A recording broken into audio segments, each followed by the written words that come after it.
vice passage acknowledgement to those who continue to fight for their right to be recognized and respected as the original stewards of this land. I ask you all to dedicate time and care to personal education and to advocate for justice alongside indigenous peoples. Let's move to roll call. Senator Chaudhry, Senator Claro, Present. Senator Gutierrez, Present. Senator Harder, President. Senator Hepburn. Senator Young, Present. Senator Jones, Senator Joe. Senator Jones, They're present. He's coming in. Senator Lugan, Senator Lee, Present. Senator Manola, Proxy. Senator Mahis, Present. Senator Olo Laiton, Present. Senator Ono, President. I didn't do that. Senator Pastor, Present. Senator Reese, Present. Senator Shurkin, Senator Sussman, Present. Senator Radon, Senator Than, Present. Senator Toledo. Senator Toledo. Okay, Senator Wang, Present. Senator Waidula. Present. Lovely. Let's move into excused absences. Nothing for excused absences? Oh, that's new. Let's move in. Wait, sus. You got it. There we go. Yeah. It's just You know, it's not- really well. Really good costume. Let's move into acceptance of proxies. There's one right there. Could we make that? Whoever's around. Next. I don't think you can motion yourself. Phoenix Marshall.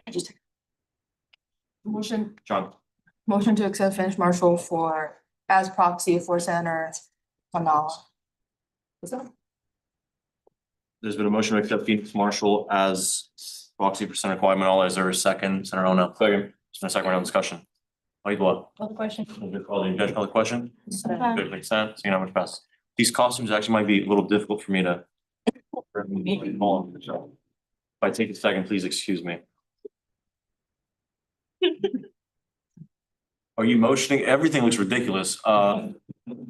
Burger? Motion to excuse the absence of Senator Hepburn until 7. Okay, so let's move back into excuse absences. Partner, floor is yours. Yeah, motion to excuse the absence or excuse Senator Hepburn until 7. There's been a motion to excuse Senator Hepburn until 7. Is there a second? Lucan. Second. Second round of discussion. And Call the question has been called. Object to the question? Then, You're just by consent, seeing no much pass. Wait, Motion to excuse Senator Wong from 8:20 to 9:40. So the motion to excuse Senator Wang from 9:30, 8:20 to 9. May 29:30. Is there a second? Oh, no. Second round of discussion. Chaudhry, question has been called. The judge called the question. Any objection by consent? Seeing none, motion passes. Oh, no, for you. Anything else? Is Senator Claro here? On Zoom. Please do be recognized. Sure. Motion to excuse Senator Chaudhry at 8 p.m. There's been a motion to excuse Senator Chaudhry at 8 p.m. Is there a second? Second. Second round discussion. Wait, Call the question question. has been called. The judge called the question. Consent. Objection by consent. No, much. That's all, right? Yes. Okay, let's move into external reports. Are there any chancellor's representatives here? UCPD representatives? GSA representatives? Use and Governance Board representatives? And IVCSD representatives? No. Okay, do I have unanimous consent to move into section D, public forum? Any objection like consent? Seeing none, we are now in public forum. Is there anyone here to speak for public forum? On Zoom? Cool. This might be much briefer than I expected. We can move into unit reports, would probably make the most sense. Do I have unanimous consent to move into section I3 unit reports? Consent. Consent. Seeing none, yeah, anyone here to provide a unit report? Okay, President's Cabinet report? Item? I'm gonna speak on the legislation on the floor. Sure. Executive Director's report? Sure, I'll give super brief. So makes up the nothing. Have you ever spoken this early? No. It's strange, right? It's not even 6:45. Okay, pursuant to Senate Standing Rules, Section F, Clause 5, officers of the association providing reports must take questions for senators relevant to the nature or projects presented, knowing that you still wish to provide a report. Yes. Amazing, F, 10 minutes. All right, all I really got is I just wanted to say that as regards to the reorg for the department, I'm very close to having something to show the Senate. Been meeting with staff kind of nonstop about it the last 2 months. It's got a lot of good perspectives on it, but that was kind of the extent of my notes. And I just want to know if anyone had any questions related to that or anything else. We might get out of here at 7 p.m. Lucan? By the reorg, you're talking about us getting situated under student affairs. Not quite. So I guess I should expand upon it. I'll define what I'm talking about. Okay, so like the costumes, by the way, I wish I had more in mind today too. But if you come to the office Friday, I'll have mine then. Okay, so the reorg is yes. So the student, our AS administration, so all the staff, professional staff got moved under the student life cluster in student affairs, right? So that was something that existed before, but we weren't part of it. It was just the director and then the vice chancellor, and that was it. So now there's kind of an extra layer there. But for all of you, you don't have that layer. But when Maricela retired, even before then, I had been thinking, well, it's been a long time since the department, the staff had changed the organization. Whereas everything being served properly, there's a lot of gaps in places. Things have changed in the last 14, 15 years since things were reorged last time. We only have 3 units. And so we've been looking into it, had a 2-day retreat about how we can reorg the whole professional staff to better serve the organization and the mission. And so that's what we've been doing the last many months. So starting really strongly in summer. And it's been very difficult. It's a big picture project. Like if you really like looking at the big picture, this is for you. Because it's stepping back going, okay, who do we have? What do they do? What could they do? Does this make sense? This job that's been empty for 4 years, can I just be combined with somebody else? These people should advise somebody over here, all that kind of stuff. So everything was on the table and we've like narrowed it down to not everything is on the table, but like fewer things are there. And what I've been trying to emphasize is that every group is going to be supported. There'll be advisors for every group, and the advisor won't be, for the most part, the executive director, because that's how it kind of ended up kind of last time because we didn't have the personnel. And so it became Maricela was the like advisor for 15, 20 groups. And so we had to kind of correct for that. So that's part of what why I'm doing this. Thank you. And more democratic. I'm trying to like, there wasn't as much input in the previous iterations of this, and I want the staff and student leaders to have input in it. So that's why it's done. Thank you. Asher? Hello, I was just wondering when you deliver this report, if there is going to be a fiscal impact included in it, or if there is expected to be a fiscal impact, or maybe even a budget or a reduction in how much we're spending on salary. They can be an estimated, no, I obviously can't know for sure, but I need that.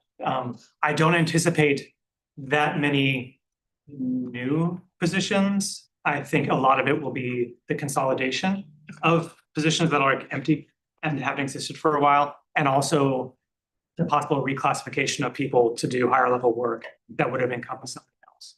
So I don't have a number on that yet because I'm still looking at different variations of it. But we definitely have it within our budget to have a few more staff people, but I also want it to make sense. Like, and we have the whole thing to make sense with why I'm doing it. It's like, I don't think it makes as much sense as it could. Yeah. Yeah, hi, Sean. I just wanted to check to make sure, or like maybe to clarify for the Senate, what is the role or is the main duty of a staff advisor, their express title being staff advisor? Because I've talked to some DCUs And in regards to like, oh, who's your staff advisor? And sometimes they say someone who is like an executive director, or it's like, I don't think that should be their job, or that's their main job, or that is a job that they should be handling when you guys are at the top of the pyramid pretty much. So I just wanted to clarify that going forward, or like within this reorg, that the BCU staff advisors are some people who are meant to, or that's their main job role. At least in part, yeah. The difficulty at the university Uh-huh. is that like everybody, including managers and directors, also do other things. Like they don't just direct, they don't just manage, they don't just supervise, they also do the work. And so you kind of just have to, and we have so many groups now, like it's definitely at least double or triple what it was when I started. And I started with the organization, not like, 6 months ago. So I want it to be more dedicated, yes. And so, and whatever level of advisement that people need, I want it to be something that someone's dedicated to it. It's in their job description.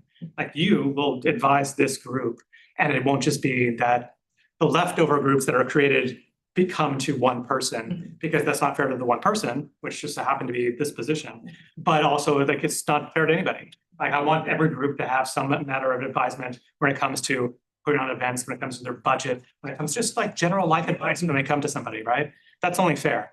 And so, yeah, I think the only ask from the Senate for that is just, if you're going to create a new group, please think about who their advisor might be. Yeah. Because that's a big concern, because we've had many groups that were created, and like, that's great. I'm glad the group is needed, but no advisor was ever, we have to figure it out. And people are already overloaded, so it becomes difficult. Elise? Hi, Sean. Thank you so much for coming here and giving this report. I know you were mentioning about how now the advisors are part of like student life, or AKA association being absorbed. But like the students are not really impacted by this. How does this impact the financial operations of the association? It Like- does not. It does not? No. So our finances are still separate. How we work through the university changed in July, because there was a Yeah. transfer to like a state, there was a campus-wide system change. And so we're like moving a little bit towards that, which is basically, if you know what Gateway is, like putting more things on Gateway.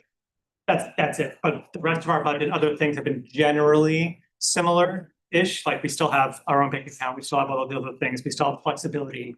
And that was part of it, because like, that's not like the staff money, that's the student money. So like, it has to be part of this. Let's make sure that like, we're not absorbed, we're just like having it one more layer of things, but it's also useful because now we always could, but we do communicate more with other parts of the division. Yeah, thank you. Wait, well, Yeah, just on a similar like anecdote, but more generalized and stuff. Thank you again, Sean, for coming and stuff. Could you elaborate further, though I assume it's going to be on your report and stuff, about just more of the applications of the advisorship process when it comes to that, maybe such as like the timeline regarding towards the advisorship processes, or like how the system will be when you're like selecting and appointing your advisorship between the particular MTBCs, and just maybe just expanding a little bit further on that, whether that's going to be very connected towards the staff plan and stuff. Sure, yeah. So one part of it is, what groups don't have advisors that already have existing relationships with staff? And so I've been looking at that and going, okay, well, this group is talking to this staff member. Do they have the bandwidth to do it? Do they want to do it? Great. They're at least the temporary advisor, right? We figure out the rest of it. So I want every group to have at least a temporary advisor to move forward, and then towards a permanent advisor. And if we need to hire someone who's just an advisor for 6 groups, and 3 of those are a little more technical and the 3 of them are a little less, great. Like, that's what we'll do. Like, and that's part of this plan. And what's so complicated is like stepping back to the big picture of it is like, what do we need? What can we afford? And what makes sense to make sure that every group is supported. And by the time, I don't want any group to be like, I didn't know I had to submit a budget and I didn't have any staff help on that. Like, absolutely not. So that's why I'm trying to do this as quickly as I can, which is difficult because just my time is limited. I think Senator Claire has had his hand up for a while. Yes, hi. So with the onset of the current federal shutdown, it has been affecting food security for a number of Americans. But does the administration, UCSB, have a contingency plan on addressing student food security concerns, maybe from the sustainability department? Because like a good swath of undergraduates are food insecure from past surveys. Yeah, I don't have any inside information on that yet. I can try to find out. I've queried the food bank and the food bank has plans to, because they know we've seen this coming from a while away now. And so if SNAP benefits expire in just a couple of days, then they have processes in place in which they can increase staffing and services, at least temporarily. And they're looking at like 3 or 4 different avenues. So Crystal, who's the coordinator over there at the food bank, is on top of that. But I can check to see, I've seen like limited communications on that front, kind of like, hey, just so you know, something's happening, but I haven't seen like concrete plans. So I can ask Brent. Thank you. Okay. So based on the tentative plan, how would you say is the average of like numbers of BCUs that each advisor is gonna get? It's not gonna be like evenly distributed or Yeah, anything. but like, will be more even than now. Yes, yeah, it won't be one person will not have 15. Yeah. Because that's just not gonna work. And also the fact that the Senate committees actually like meet, which is a big increase in the like advisorships for that too. That like up the number by quite a bit. I don't have a solid like cap for like how many was too many. I'd have to ask the advisors like what their bandwidth is for things. And if we hit that limit of things, then it's like, okay, well, maybe we do need to hire somebody or look and get creative on things. Because some people will be the advisor for 1. And then some people I think might have 7. But if like 3 of those are groups that like don't do as much in a typical year, don't have as high a budget, don't have a lock-in, then I think that's doable. And then just getting past that, like the mental block of like, oh my God, there are like 7 things I have to do. Like, no, it's really mostly like these 3 and the other 4 kind of take care of themselves, except for these times in which they at least know they have someone they can reach out to. So I do definitely want to limit it. I don't want to keep people that have to. That was time, so let's do one last question. Final question. I know you touched upon this subject and it just brought me to like asking this question about like staff being familiar with like BCU budgets and helping out the students. I know this is a big thing and stuff like that. I know we're getting a lot of staff right now, but if you can expand upon how the staff is getting educated on the budget process, especially since in like 4 or 5 weeks, we're gonna start the budget cycle, which is probably the biggest thing, especially for BCUs for that winter quarter with preparing their budget sheets, going to budget hearings and getting that data from the past few years and their future data for next year and kind of planning out everything. So it's a lot of work. And with all of these like advisors working towards BCUs, like how have been staff preparing for that, or the new staff at least? There's a lot of training. And so right now, a lot of the training is devoted towards the new financial system. So I think once we get closer to, it just blows my mind that budget cycle is even anywhere near close. Once we get closer to that, then we'll be training, especially the newer folks who haven't advised before and don't really know what the budget cycle is like. We'll have the FinOps folks like lead them through things. And also I think just in the advisors meeting, because that's a good resource for people where it's like, we've done budgets for the last 15 years and this is how you do it. And these are the tips and tricks and how it actually all works. So it'll be trainings in advisors meetings and probably staff meetings as we get closer. John, so you mentioned that you've been meeting with staff pretty regularly the last 2 months about this issue. Would you guys welcome, is there an opportunity for a student officer to be present? I think most senators are busy, but this would extend to them as well. I'm thinking staff member maybe. Would they be able to tune in and give updates back to students, or are the meetings structured in a different way? So most of the meetings have been one-on-one. And so at this point, we had our 2-day retreat. We've had staff meetings to talk about it. So like people can come to a staff meeting and during that section, like as we chat about it, I want to wait until I have something actually visual to show you. Right now, it's just a lot of me spouting something off. And if you don't have the like last 2 months of backdrop, it'll be a little confusing. But yeah, there can be involvement. Like I said, it's been one-on-one, like I had a one-on-one meeting with someone today about it. And that's because people feel more comfortable conveying their opinion about the organizational structure in that method. But like, I'm going to start bringing something solid to the execs group, for example. And so once I do that, then I think I can bring something to maybe a closed session here to talk about it too. Or if you just want like one or two representatives to come to some other staff meeting, that's acceptable. Closed session might make sense. Okay, thank you so much, Sean. Really appreciate it.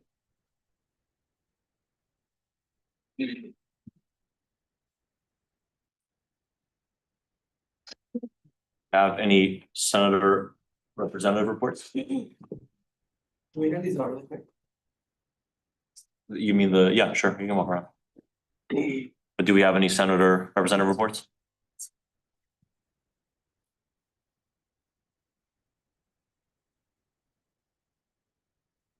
Sussman?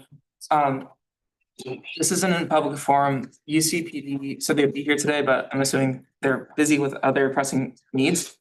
No, it's ignored. So next Wednesday is the Lagoon / campus safety walk. I highly recommend that you guys go for as much time as you can. It starts at 5:30. I know we start at 6:30. But with that being said, it's really important, especially with recent events going on campus and historic events as well. So if you can make some time to go to that Wednesday walk with UCTD, please do so. They sent out a flyer that was sent out in the association. It's also on President Metzger's Instagram page. Yeah, that's it. Any other Senate representative reports? Any administrative reports? And committee reports, anything from finance? Outreach? Yeah, I'll give a brief one. Update on what I discussed last week with the text messaging system. We have a few quotes from companies that are able to do it. We're also looking into using an app like Remind, where students can sign up for different groups. So yeah, just to update you guys on that. Also, most importantly, we're having our pumpkin patch event tomorrow. So I would love if you guys could come. It's from 2 to 7:30. If you guys want to help us with setup or takedown, that would also be appreciated. We're going to be setting up around 1:30 and taking down around 7:30. But yeah, either way, you guys should stop by, come and carve a pumpkin. You know, we are the outreach committee of the Senate. And so this is an event, you know, put on by the Senate effectively. So it would be lovely if you guys could come and support. And yeah, that's it from outreach. You want to give time and place? Yeah, it's 7:30, 2 to 7:30 tomorrow, on this outside the Stork lawn. The Stork lawn, the annex lawn, so right in the main part of campus. I'll take questions. John? Permission to go back and forth a bit? Sure. May I ask what's the like affected party for the SNS, like the SM, I don't know the short. Yeah, we're still in preliminary research on it. Okay, Like everything would come to the Senate. but have you talked to any BCUs on that? No, because we don't have any proposal yet. We're still looking into it. Are you looking for a quote? Yeah, quotes to see how much it would cost so we can have a proposal to bring to BCUs and other groups. All right. So what you want? Just to tag on to what Senator Mugen was mentioning about, like, we're waiting for them to finalize their particular details when it comes to that to become concrete. Then they can refer to us because we're the liaison committee, and that's our duty to have intercommunication with BCU. It's not their job. So yeah. Cool. Nothing else from outreach?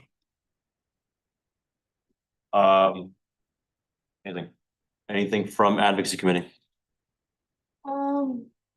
I can do a brief full. Sure. Okay, so this is a little separate from AS, but I'm just trying to get all the different parties that I'm involved with this. I'm doing a Thanksgiving food drive with interfaith organizations. And I would just love if you guys could maybe bring some cans to Senate, bring some non-perishable food maybe next week. That would be great. Anything would be appreciated. Just trying to help out the community. We're gonna donate to Unity Shop in Santa Barbara. With SNAP benefits shutting down effectively or at very immediate risk, all the food banks are gonna be basically slammed.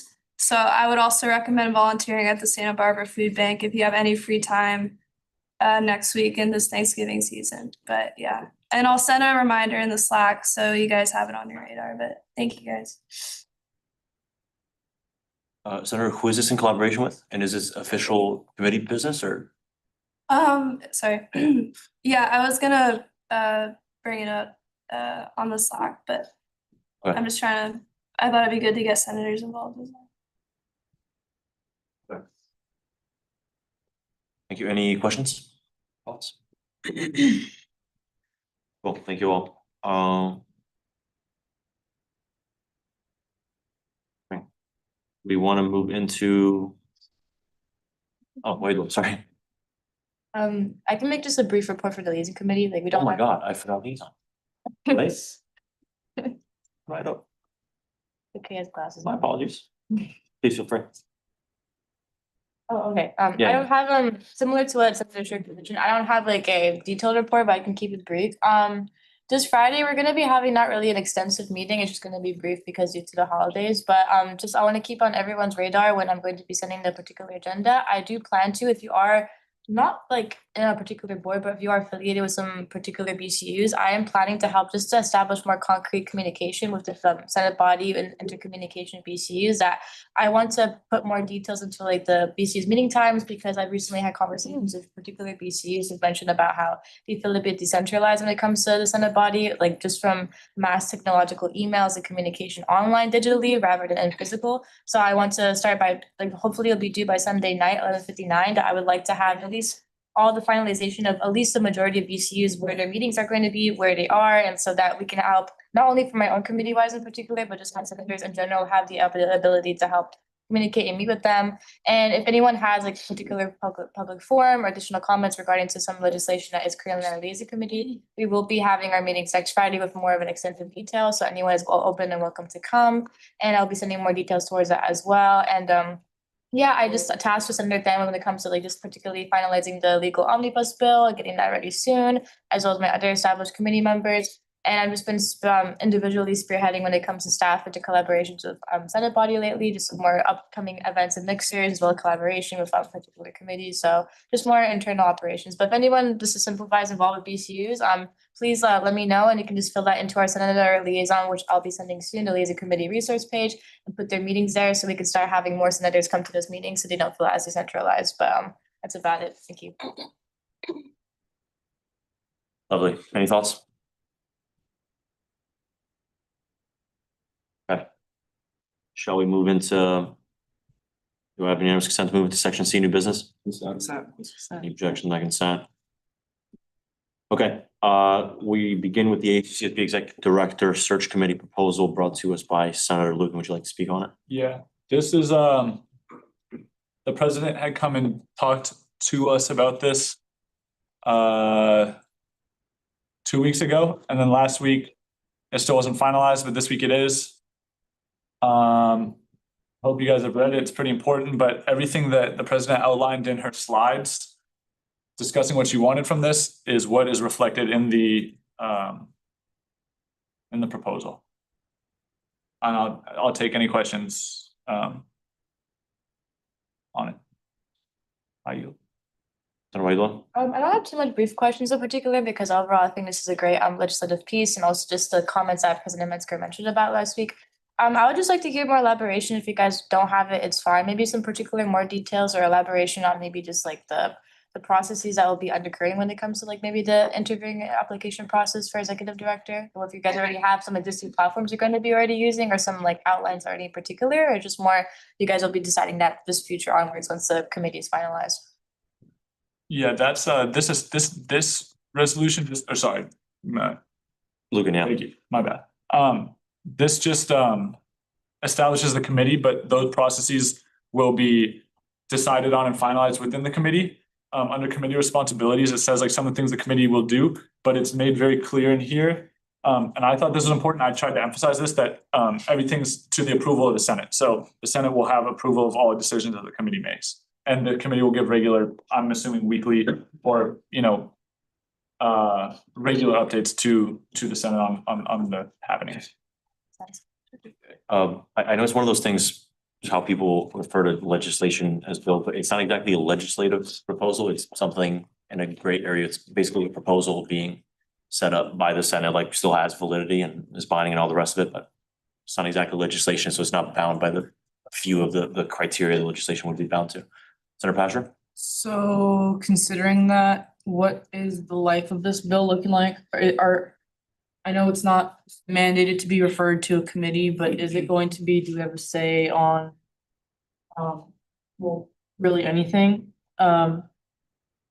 What's the idea of where this is going? Is this just going to be approved by a vote in this meeting or? Yeah, I guess that's my question. I can speak to the procedural, it can be. Senator Ligon? Yeah, that's, I mean, it can get referred to committee, it's the same as anything. But it's not subject to our standing rules, or sorry, it is. It's not subject to the legislation format of a standing rule because it's not a resolution or a bill. Sussman? Can I motion to invite Taylor Iden as a proxy for President Metzger to speak on the agenda item? Is that being recorded? You really don't have to, the chair can just invite him up and I plan to do that. I rescind my motion. Okay, yeah, the idea is to finish discussion among senators and then obviously we'll bring Iden up, it's his right.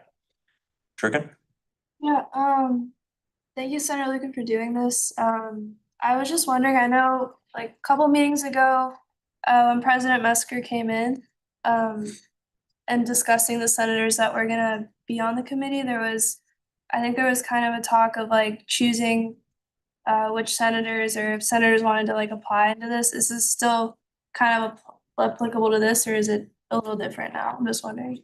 Okay. Yeah, so for all representatives, including all members, sorry, of this committee, including the executives, including the senators, the AS entity representatives, as well as the staff representatives, the president sent out applications, like Google Forms to apply for these positions. And so, yes, that is, the president is the one, as outlined in this proposal, who makes the appointments subject to approval by the Senate.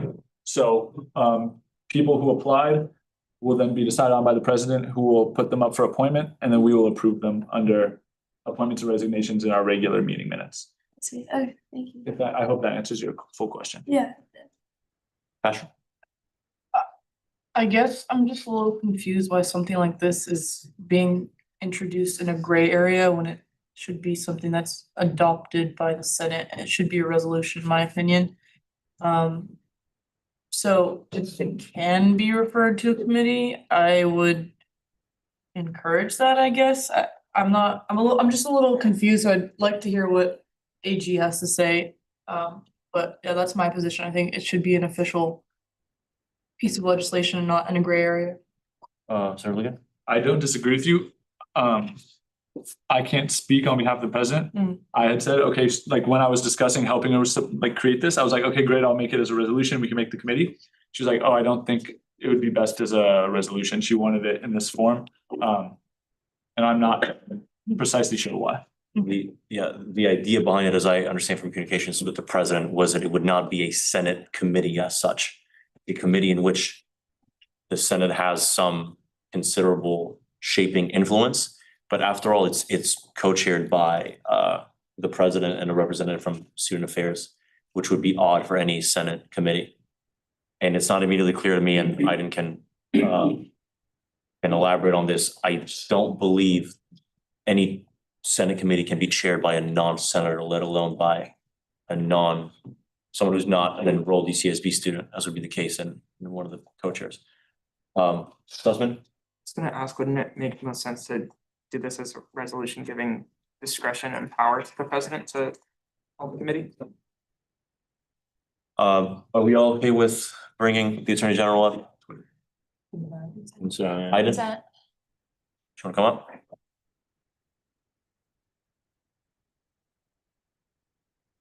Yeah, I was, sorry, do you have the floor? Yeah. Do you want me to speak on behalf of the president first or on your legal question? Legal. I'll speak to the legal question. I am also a little confused as to why this isn't a resolution, especially an ad hoc. And non-voting members like are like the executive director, for example, is a non-voting member of like most committees, a lot of committees. They're not a student. I would, especially since the student affairs representative doesn't have any voting rights. I don't see any issues with it being a resolution. I think it'd be more thorough if it was a resolution. Otherwise, I would prefer the search committee for the executive director not to be in a gray area where it's like, it's fully endorsed by the Senate. In the proper legal format that we like is fine. To be clear, I was saying no committees I knew of that are chaired by non-enrolled students. You're Yeah, completely right. that's fair. I don't, I mean, if the Senate endorses it, I don't necessarily see an issue, because it's the Senate's prerogative for the selection of the executive director, so you determine how you select. Please answer my question. Basher? I mean, just to kind of add to that, it doesn't really make sense for the Senate to be approving members for the committee under appointments and resignation if this is a gray area. I think it's kind of waffle like, so I just don't love it. That's my 2 cents. Ona? So if this is the case, then would it be best to in this meeting, bin this and then come back with a resolution, or should it be referred to a committee instead? I just want to raise that. Yeah. So just on behalf of the president, I was asked, because she's in a couple other meetings this evening. She does want it passed this evening, because I believe she wants to start meeting next week. And then just another concern that I would like to bring up is the president requested 2 staff representatives. So they would like to see that amended. That is all from her.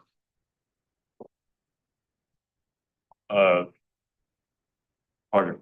After hearing your 2 cents, AG, I think perhaps it would be best to do a resolution like you suggested, but seeing as the president needs it passed tonight, then perhaps a resolution can be written by the end of the night and add a motion onto the agenda by you or by her or by someone else who wants to satisfy her demands. I yield.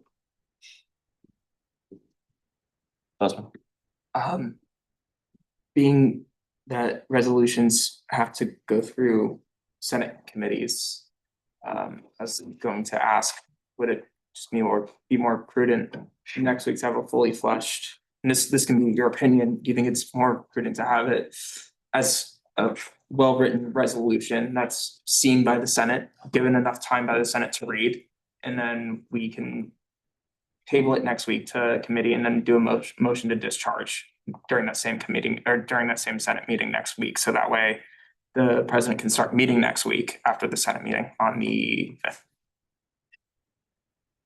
You guys, I'm just gonna reiterate, the president does want this tonight. You guys could have simply discharged it to committee, convene committee. You can convene the committee and like here if you wanted to. This is if you're really trying to do it. I understand if it's too much. I really don't see an issue with it just being created and put on the Senate floor tonight. But again, it's up to you all. It's not my decision to make on how you want to handle it. It might save us a bit of time. Could I make a proposal that you can either agree or disagree with? It could be, I know you're not the biggest fan of this, but an email vote would rather efficiently take care of this by having enough time to have a fully drafted thing, have the motions to refer to committee, discharge from, vote on. And if there are disagreements that doesn't pass there, people are dissatisfied with it, then next week. And at the same time, the email vote would satisfy the president's request. I think the request is by this week reasonably, since she wants to start meeting next week. So that's a possibility. I think you were first. I'm not sure. This question, because you're mentioning about like email votes, but some things that were mentioned about that the president's request have particular amendments regarding towards those. I'm unsure that President Metzger has additional comments towards that, but does she have any additional explanations about why she is preferring to have 2 particular staff representatives instead of 1? Or the comment on that? Yeah, of course. The reasoning behind that, and I personally, like as Attorney General, just as a student, I agree with her. A main responsibility of the executive director is managing staff. So it makes sense for those who are going to be actively interacting with their boss every day to have a fair amount of representation of the committee. Oh, no. Okay, so just given that the text of this is very similar to establishing an ad hoc committee anyway, I think we could just have like, on a Lucan, if you wanna just like. Do this and just get it done tonight, and we can add the amendments in and just discharge it and get it passed tonight, I think that's fine, so. Lucan, I don't have a strong opinion on this, so if the Senate, if you guys feel that. Doing it as a resolution is better, that's totally fine. But as a Senate, we can pass whatever we want. Like literally whatever we want. We are like the policymaking legislative body of this institution. So there's nothing will. Be wrong, except that it's like not as procedurally sound as we want to be if we pass this tonight. That's my opinion on it. I think it'd be 100% fine too. But again, if you guys believe in the resolution, I'm not gonna like raise any objections or like be like too upset about that. I just think it's completely fine for us to pass this. I want to go off of merit from the past couple of weeks. We've been very harsh about having well-written and proper documented bills and resolutions. So I think if we delay this by a day to do an email vote and still get it passed this week, I think that's honestly for my mental sake and for everyone else's mental sake to not go through amendments and on the Senate floor, I think that might be the best case scenario. Are you, our speaker? Leah, I think you were next. Yeah, I think I was gonna say that I might agree with doing the email vote as well, because if we do wanna do that amendment to the proposal of adding 1 to 2 staff representatives instead of 1, then that could just be put in the resolution, put on that email vote, we could all see it, and then also what our IVP was saying, that if we did not wanna discharge it, then that could be clearly stated on there, but that's just my. So point of information, if we go ahead and follow through with an email vote, wouldn't it still have to be discharged to a committee at some point? And would it, in the email vote, would we discharge it simultaneously or just any clarification? So on the email vote, as we've done previously, actually, Yeah. it would be the resolution, let's say itself, To refer it? a doc for discussion, and then the next motion would be motion referred to whatever, Yeah, motion to discharge from, motion to vote on. okay, yeah. Yeah, pardon. I guess I would just, now that the point is clarified, I would like to endorse that view. I think we should do that. Okay, Iden, You guys can also just suspend the standing rules. that's not I don't think that's the problem. The main problem, it seems, is the actual drafting and not rushing it and having I don't know, a comma in the middle of a word or something. Can we do like an informal vote to see what people prefer? And please add something if I'm missing an option, but essentially pass as is. Make into a resolution tonight and get it on there. Do an email vote and add it on, or take our sweet time and do it next week. Lucan? I'm working on it right now to put it into a resolution format, just for everyone's awareness, so it could be ready tonight, but that's. Okay, are we okay with doing a quick hand vote? Okay, so hands up for essentially vote on as is. I have a question. Yeah. There. I share the same sentiments with Senator Pasher when it comes to the procedural questions of this bill. Wouldn't procedurally questionable bills be illegal to pass during a session? And this is a question to the AG. I think also bringing up conflict of interest where the AG is recommending to suspend the standing policy of the Senate to vote on a bill. It's not a bill and it's not a standing policy. It's nothing yet, and it's a standing rule of the Senate. AG, Sorry, go ahead. pardon? Again, Would you like to speak? I didn't hear his first part. Neither did I really. Can you repeat that, Senator, please? Wouldn't procedurally questionable motions be legal to pass during a session? Procedurally legal in what way? Procedurally questionable motions be legal to pass in a session, would they not be? I rescind my question. Yeah, I think if I'm getting what you're saying right, yes, if something can be questionable and still legal and pass, I rescind my question, Chair. yeah, speaking. But the the role of the Attorney General has often been as essentially an advisor to the Senate, and I think that's worth preserving. So there were no hands up for vote on as is? Yep, I think we can vote on it and if it passes, it passes, and if it doesn't pass, it I'm serious. Okay, whatever. Draft the resolution and vote on it tonight.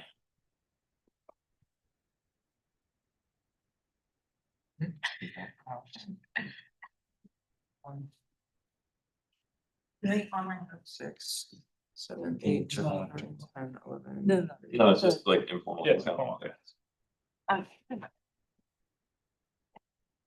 Sorry, please keep your hands up. 6, 7, 8, 9, 12, 13, 14, 14.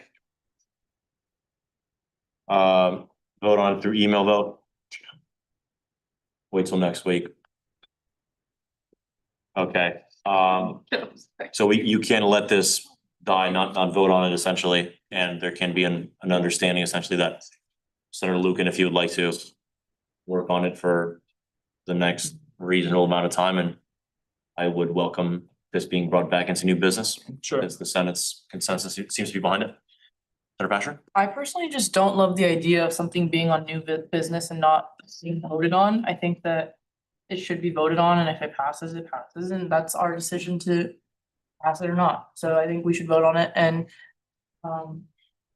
deliver a response. I don't think that I don't see any reason to let it die on the floor. Yeah, let's not spend too much time on this. Lucan? Motion to table ASUCSB Executive Director Search Committee proposal indefinitely. There's been a motion to table ASUCSB Executive Director Search proposal indefinitely. Second, oh no, there's been a second word now discussion. Why do the question has been called. Any objection called question consent? Any objection by consent? Seeing none, motion passes. Let's go on. Okay. Shall we move into, do we have unanimous consent to move into section G action items? Okay, so as I explained in the last meeting, these are not actual motions that have been made yet. These are essentially proposed ones from, be it from a senator or from Senate leadership. The first one is pretty obvious. It's on the late night study memorandum with the library and other relevant departments. I would welcome Senator Pasher if you'd want to give some background to it. Might make sense. Sure. So this has been a long time coming, essentially. Discussions have been in progress with campus administration, the library, since the early September. And this is kind of the half step that we've been able to come to in order to timely reinstate late night study in a partial capacity. And so while this isn't necessarily in line with the resolution that we passed earlier, affirming the association's position to bring back like late night study at a 24/7 hour kind of capacity, this is a half step. Ultimately, the library is facing budget cuts. Campuses are facing budget cuts statewide. This isn't something that is unique to UCSB. There have been several campuses in California that have had to reduce their library hours. And some of them have been successful in reinstating 24/7 hours and some of them have not. And so while this is not our official position as a Senate, I believe that this is a good half step and also timely to kind of provide an intermediary solution for students. I personally think that it is better to have the library closed from 3 to 7 versus 1 to 8 a.m. I think that's a better gap and there's a smaller bridge to kind of close. And so with that, this is the memorandum of understanding that has gone to the librarian, Todd Grappone, who is new to UCSB, Matthew Bly, the interim chief of the UCSB Police Department, President Metzger, Sean, Henry, myself, and Noah, who have kind of worked and been in communication with campus leadership. And so if you kind of go section by section in the memorandum of understanding, it outlines the parties, the purpose, the award, a timeline, and the scope, and the department responsibilities and the remaining funds. And so if we approve this memorandum of understanding, it's officially adopted by the Senate. It doesn't mean that anything is being passed yet. We have to do that separately. But I hope that you guys all had a chance to read through it. This is kind of the only the only room that we've been able to take in this situation, and so I feel like it's really important. Audrey? Just a quick question. First, I just wanna say thank you. This is great. I know a lot of students were affected by this, so this is gonna be really helpful for the students. The question that I have was, in the talks with library, were there any conversation about potentially having a 24/7 in the future, like future quarters or something, back for students? Asher? Yeah, absolutely. We have been really stubborn in our ways and our position that we want 24/7. And in the memorandum of understanding, forgive me, it's really hard to say. It outlines that we'll be in open communication with campus administration and the library to reach that end goal. Ultimately, it is gonna be data driven, but we're also, making sure that we're still in this conversation. And yes, we're hoping to get 24/7 back. That's the resolution that we adopted earlier this year, and that's the position of the association, and that's my position as well. So, we're pretty firm in that. Elise? I concur with Senator Chaudhry. If you guys know me, I am one of those students that walks around the campus at 3 a.m. going to library, and they are securing behind me to make sure there's nobody kidnapping me. I also want to share some concerns on behalf of the association and caring for the association's finances. This year, due to budget cuts of a majority of departments, it seems finance committee has become not necessarily the finance committee, but also the Senate has become a source for other departments such as Center of Innovative Learning, the library already this year, and a few other departments going to us and requesting over generally 20K for support for some of their programs, which is very draining and stuff like that. And I know it's like kind of the responsibility of the association in a certain part to help out the students on campus. But when we're directly helping out these departments, our job is to create new programs and support the students, not to supplement for these departments that should be doing their own job and helping the students. Because now it feels like we're seen as a money source for these departments to just go to, and because we're kids, grant them a bunch of money. And we're kind of doing everyone's job, everyone's sucking money out of us, and this money should be used on RCOs and stuff like that. And there's no rules or limitations to how much a department can get. There's rules on students, and it kind of sucks on how these money that can go towards travel and all these cool student initiatives and foster campus life are just being used for campus departments. Sussman? I understand your concerns, Senator Malhis. I think right now in this moment in history, it is our due diligence as student leaders on this campus to serve all students, especially in unprecedented times of budget cuts. For that reason, I think this memorandum of understanding is precisely what our job is. It leads to a broader question though of what we're funding as an association, which BCs are active, which BCs are not active, and how we can reallocate our funds in the future. And this will be an ongoing conversation that we'll be having soon. But Asher, Lucan, Ivy Fuwala, as well as myself, we've had several conversations about, we only have so much as Senate unallocated. We only have so much as an association. But again, it's our job as student leaders to be there and support all students right now, especially in such a crucial moment. Harder. Yes, thank you, Chair. I think you guys both make really valid points, and I find that I personally lay somewhere in the middle of your guys' two opinions. I obviously at the moment, the Senate's gonna be is gonna be utilized to fund a lot of there's gonna be requested to fund a lot of the different things that the administration is gonna have to cease funding for. And that's just something that we have to be prepared for, because there's gonna be a lot more throughout the year, a lot more requests for funding. And again, this is where the middle way lies. I do think that this request particularly is valid. I think that we should fulfill this request, or we should fulfill this one. But again, we have to be prepared in the future, and we can't just spend, I suppose. We have to be prepared. Asher? Yeah, so I totally understand, and I'm of the opinion of voting frugally and making sure that what we're voting on that has a fiscal impact is really looked at. However, I'd like to kind of point out, not only is it our responsibility as student leaders, it's in our constitution, Article 2, Section K, that all students shall have access to adequate study space. And with the library being gone, there is no adequate study space. And so it is our constitutional duty, and it absolutely begs the question and rises to that level for us to be funding this. This is in our constitution. We shall give students adequate study space. And so that's kind of where I stand.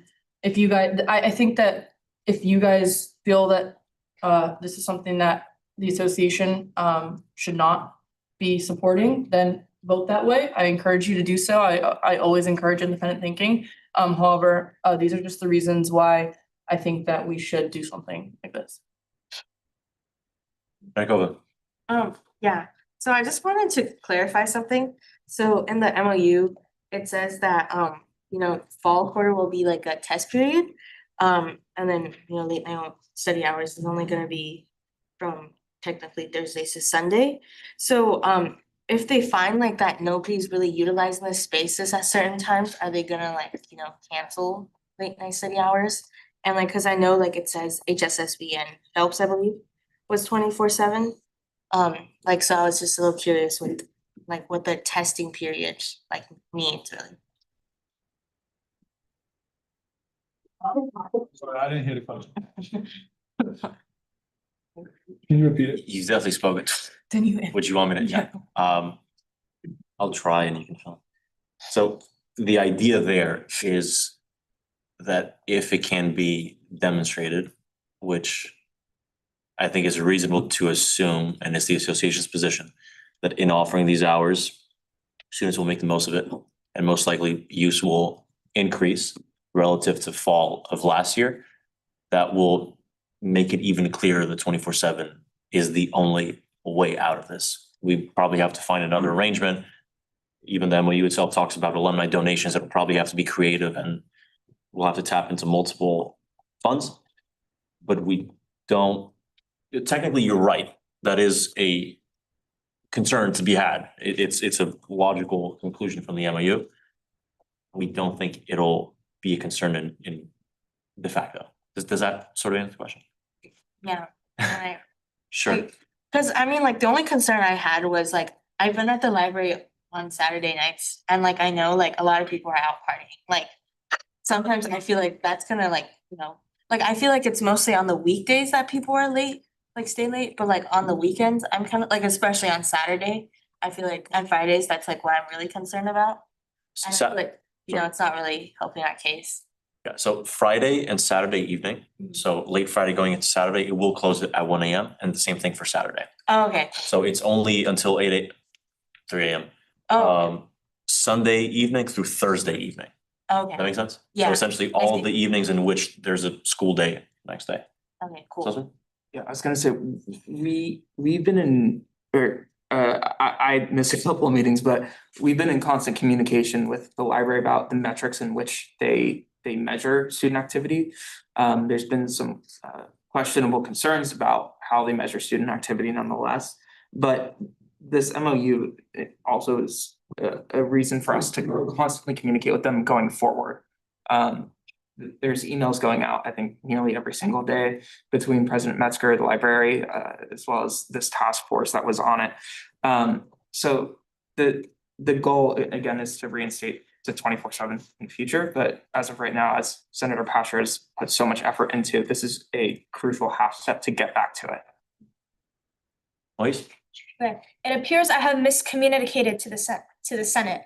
I commend Senator Pastor, Senator Lucan, and IVP Lala, and everyone who has worked towards this, and I am total support for this MOU and this, like how the association worked really fast in order to fix a crisis that is essentially the student is having with our library, considering we have one library and it closed down. I'm by no means against this. I'm just saying that this association should be cautious in the future when departments come to us and everything, and I want to say that. I also agree with whatever Senator Manitoba was saying about measuring the late night stay. I also am there the Saturday nights and stuff like that. So I just really appreciate all this progress on this. I think that's well taken. Senator Shurkin? Yeah, I just wanna answer to your point, Senator Montes. I just want to answer to your point. I had a conversation with Michael in the summer, and I kind of saw like what was gonna happen, like this big snowball effect of everything. And I'm sure, I mean, you're the finance chair, I'm sure you know more than I do about this.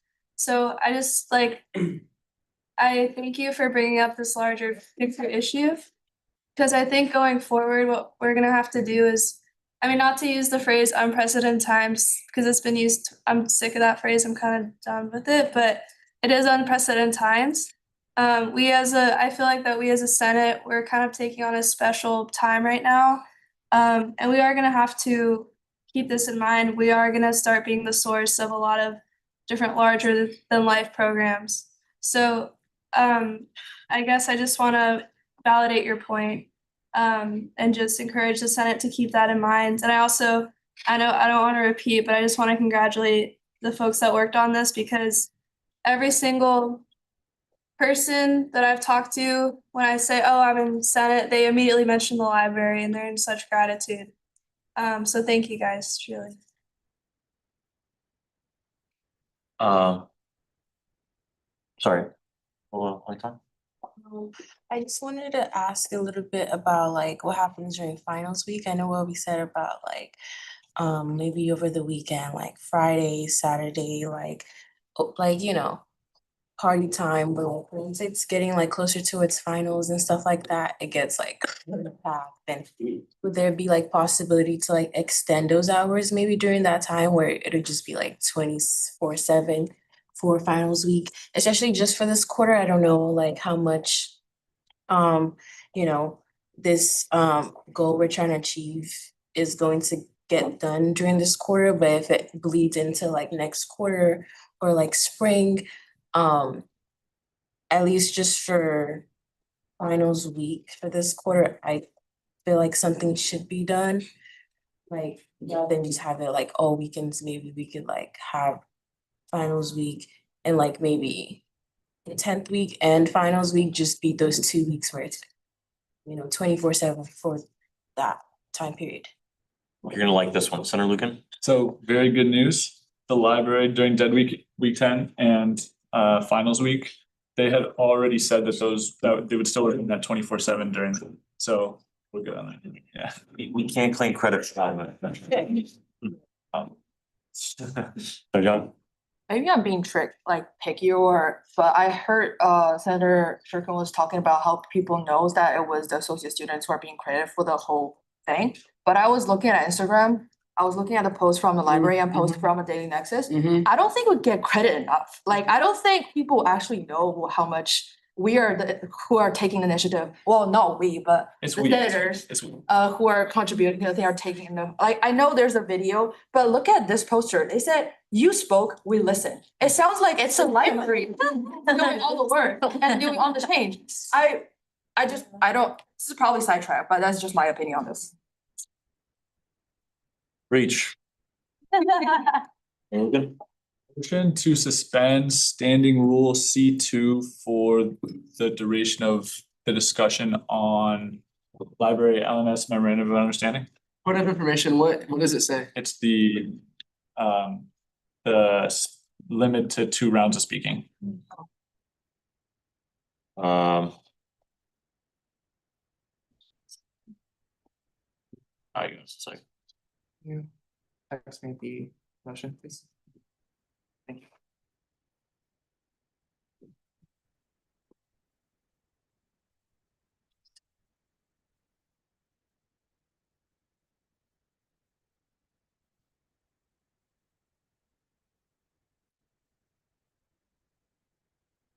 There's been a motion to suspend section C.2. Nope. Thank you. Did you text it yet? Is it on there?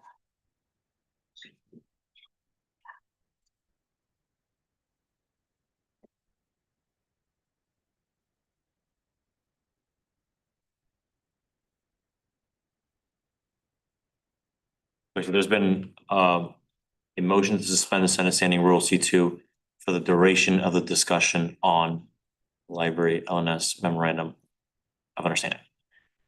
It's actually a very clever motion because we don't have to go back and reinstate it. It just gets reinstated once it's over. Patrick? Second. There's been a second, we're now in discussion. Lee? Question has been called. There's any objection, call the question? Consent. Any objection, like consent, motion passes.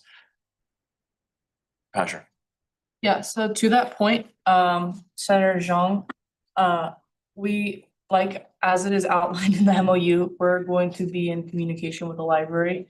And there are certain things that have occurred in the last few days that we're aiming to take care of. These have been more recent developments as this is the pilot week. We have yet to, or I have yet to personally go in person and check to make sure that these changes are being implemented. However, along those lines of the social media post, we were and had to be in communication with the library and the personnel that runs that Instagram page. And we do share that same sentiment. This has been a long time coming and it's been long nights. And so it's absolutely prudent that the association be recognized for not only the funding, but the work that has gone into this. I think this has been, in our eyes, a great opportunity to serve our students. And so if students aren't seeing that this is our way of serving them, then it's a shame, honestly. So, yeah. The good news here is that it's in all of your hands to make the case that the association does something and did something useful here. And for quite a long time, whenever people would ask us, what do you do? Nothing really to point at, but might be useful. Senator Harder? To your point, Chair, the outreach committee is definitely gonna prioritize this. And we will definitely be ensuring that the students are aware of who did this. Before any motion to approve is taken or recommended, I'd really like to just commend Senators Pastor, Luke, and IVP Lala, as well as President Metzger, as well as Vice Chancellor Mike Miller, and new Chancellor Dennis Asanis, who've all made this happen. There was so much behind the scenes work that's not shown tonight. Constant meetings with the library. So to those students who feel the benefit of this, I hope this goes on public record, that these students, these specific students, as well as the associated students at large, is here to serve you guys. And thank you again to Senators Pastor and Senators Lucan and the entire team that made this happen. Lucan. I appreciate everyone expressing their gratitude, but I genuinely feel that this is like a reflection of the Senate and of the association. So I can't dutifully accept any personal credit, because it genuinely, this is a reflection of the association and the capacity that the association has to help students. So I just want that to be reflected, but I appreciate everyone's sentiments. Motion to approve the library late night study memorandum of understanding.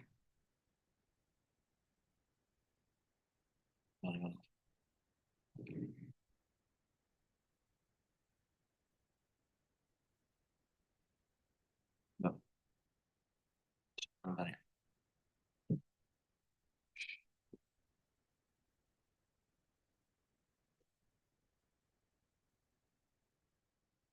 Okay, sorry. There's been a motion to approve the library late night study memorandum of understanding. Is there a second?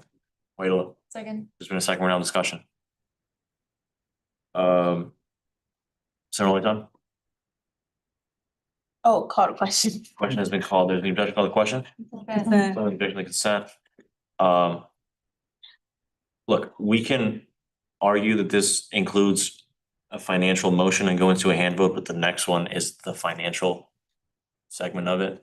And Aiden's suggestion was just whatever, it's clearly on the agenda. I feel like it would make sense to just do the hand vote on the next one. Lucan? Yeah. I think we should hand vote on this one just to be prudent. All right. Why not? Hands up for yes.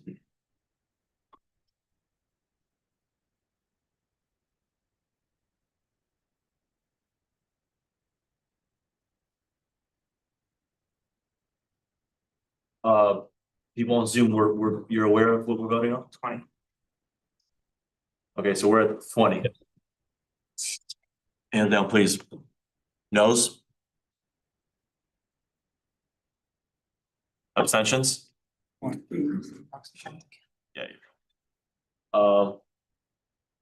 Two, right? 1902 or 2002. All right, motion narrowly passes. Point of order?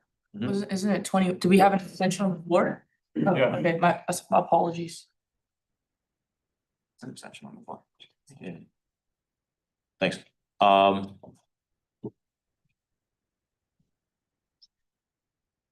Sorry, for what? Wait, no, why is Angela's?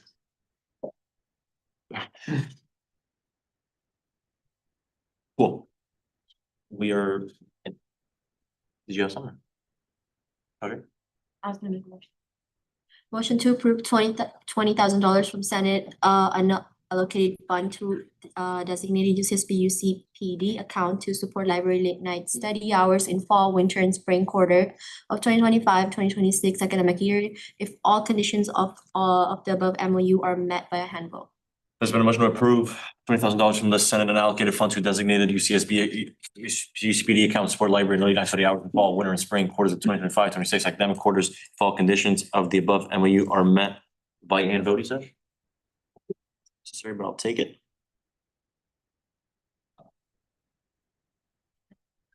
Is there a second? Oh, no, there's been a second. We're now in discussion.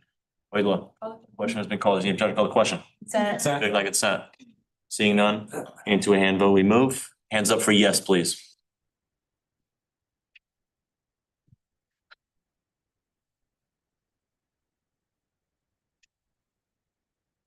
Me too. Or 21, so it's- Hands down, please. Noes? Abstentions? It's passed. Congrats, guys.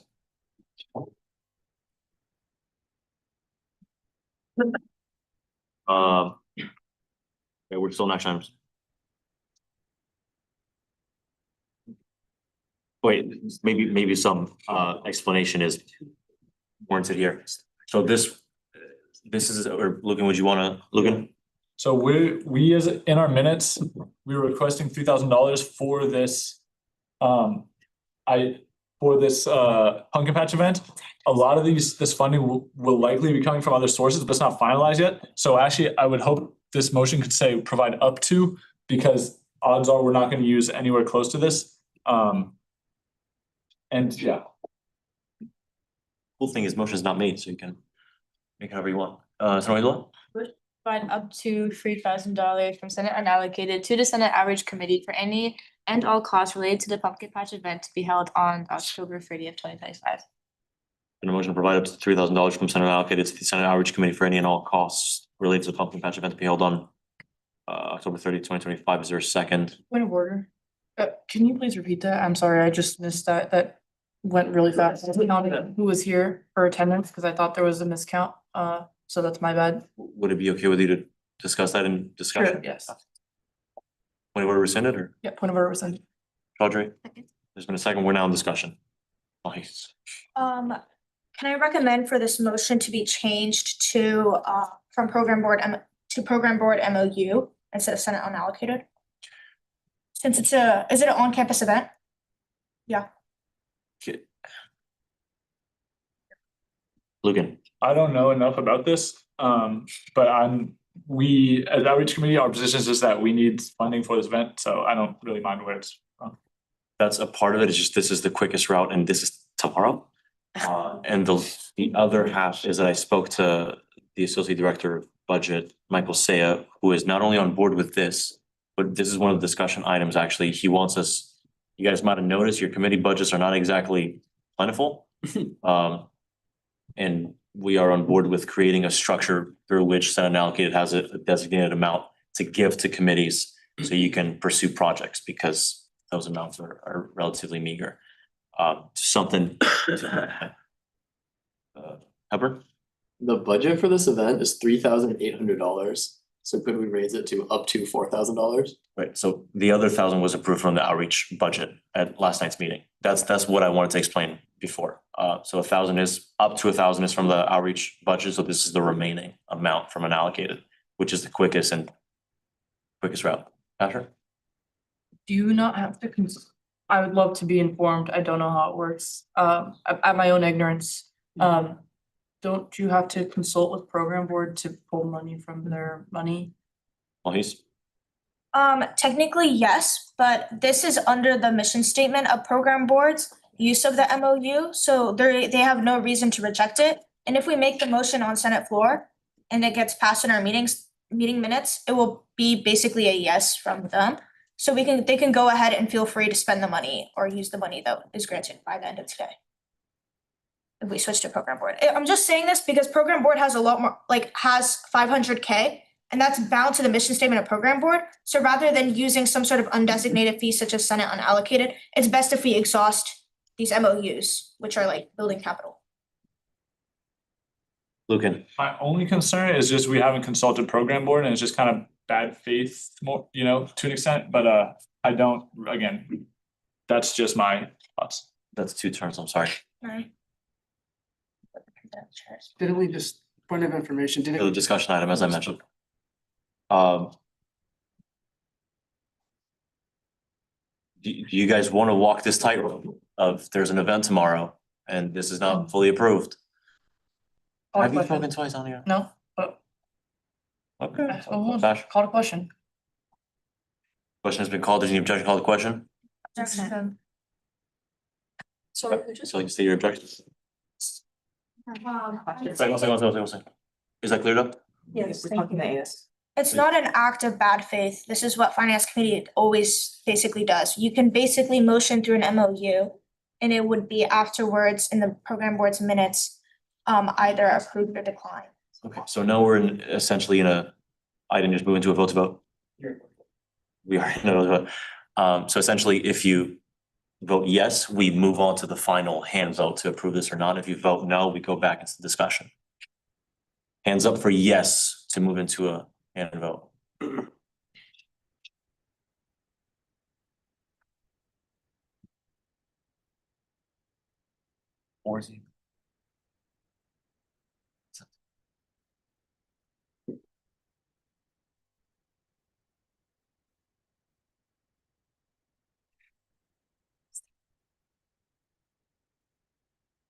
Hands down, please. Noes.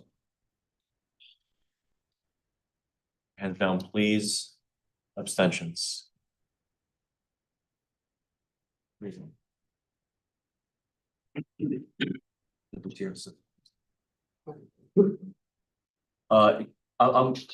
confirming you guys can hear us on Zoom?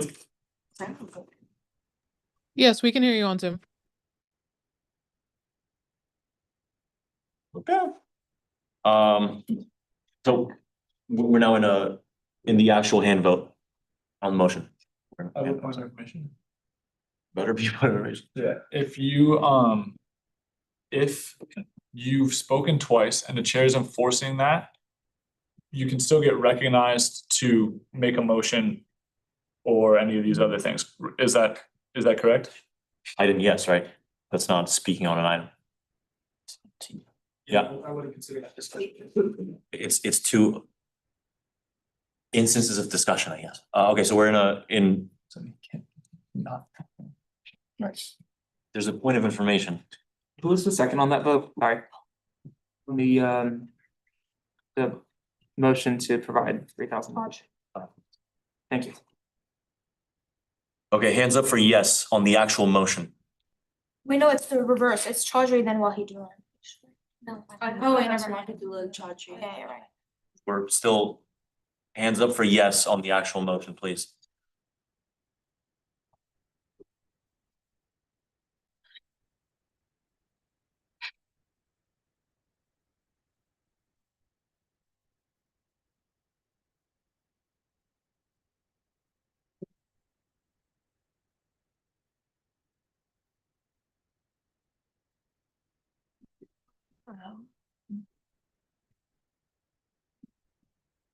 Hands up, please. And if your hand is not up, please make it clear that it's not.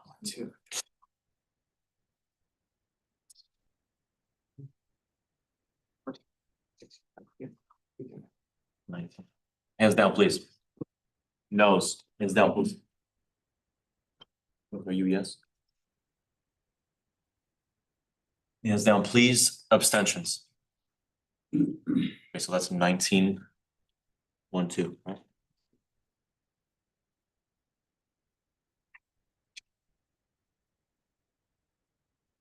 So this is a vote to vote.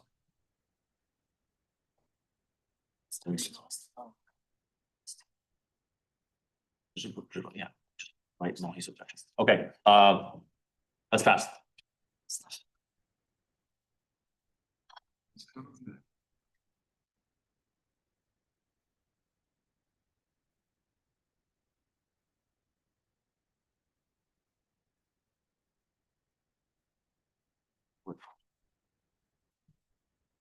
Holly, there's a miscount on the vote to vote apparently. Last one we just.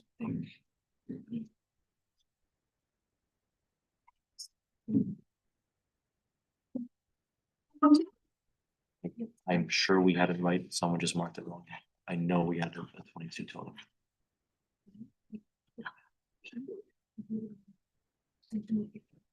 Proxy, you abstained on the vote to vote, right? Not this last one, the one before? Yeah. Yeah. Two votes, I abstain.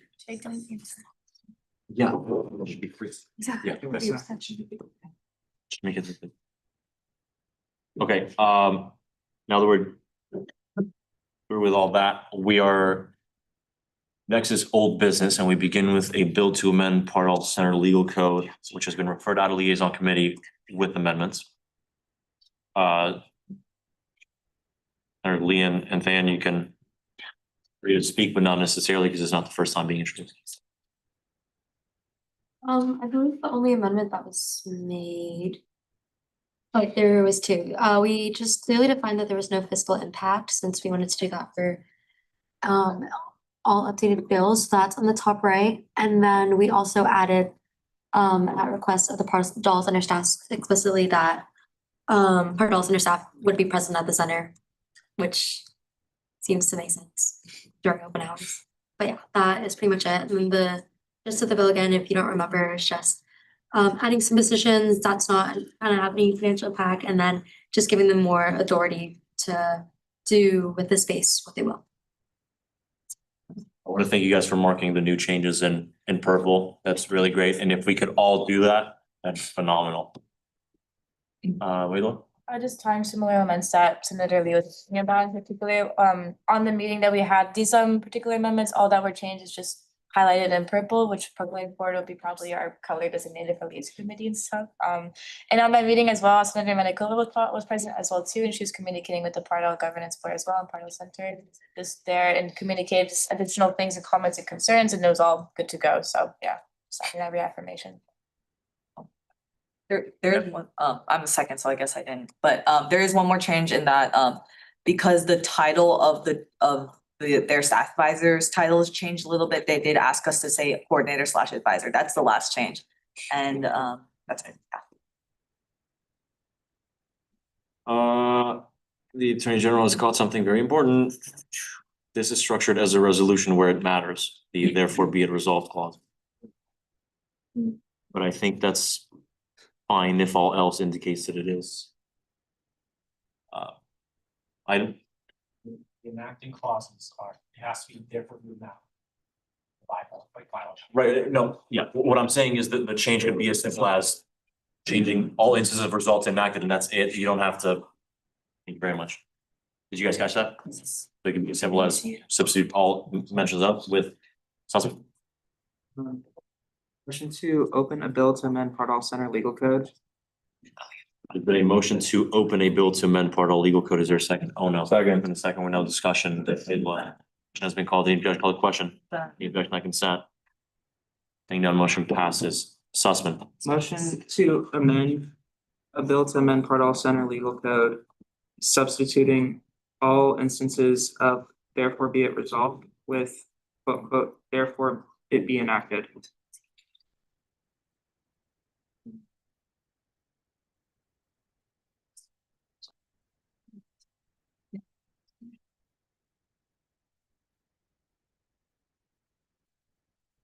There's been a motion to amend a bill to amend Pardall Center Legal Code to substitute all instances of therefore be it resolved with therefore be it enacted. Is there a second? Oh, no. Second. Is this, it's been a second round of discussion. Wahidullah. All question. Question has been called. There's any objection. Call the question. Consent. Judge not consent. Seeing none, motion passes. Now the authors, those who have access to the doc, you are authorized to simply make that change. Let's let them make that first and then we can. Commissioner, should we, it should be struck through and then in purple, okay, got it. Yes. Iden? Are you okay with it not being struck through, simply reflecting the new language? Because it's not an actual addition to an existing piece of code. It's a part of the format of the document itself. Yeah, that's fine. Yeah, that's fine. Let me know when you've gotten it so we can close it. It's already. It still says a resolution. That's all. Reload. Oh.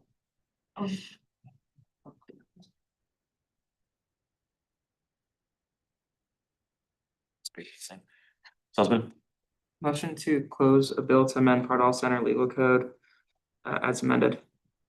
Okay. Rescind the motion. Azure?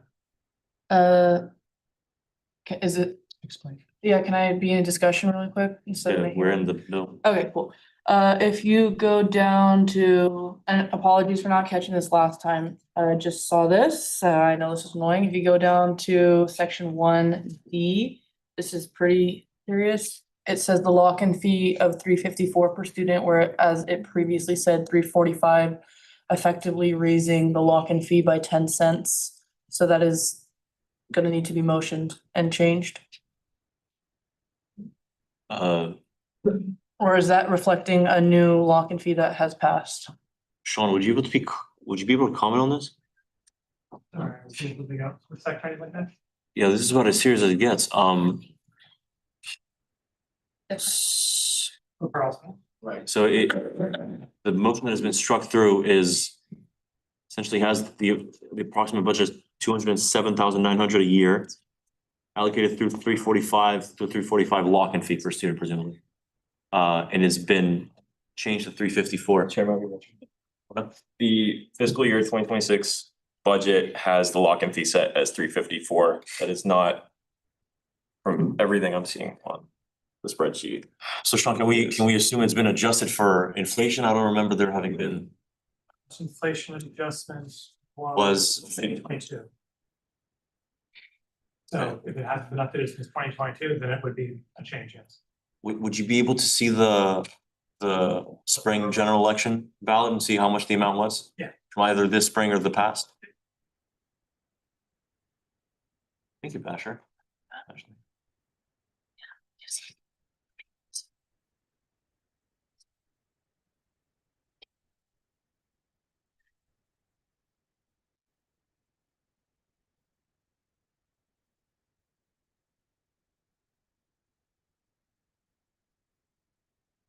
Yes. I know Pardo Center has been thinking about doing a lock-in increase, but they can't do it through this like bill. This would be like not allowed. It needs to be voted on by the ballot. So it's, thank you, Senator Pasher, for that. We're just waiting for confirmation.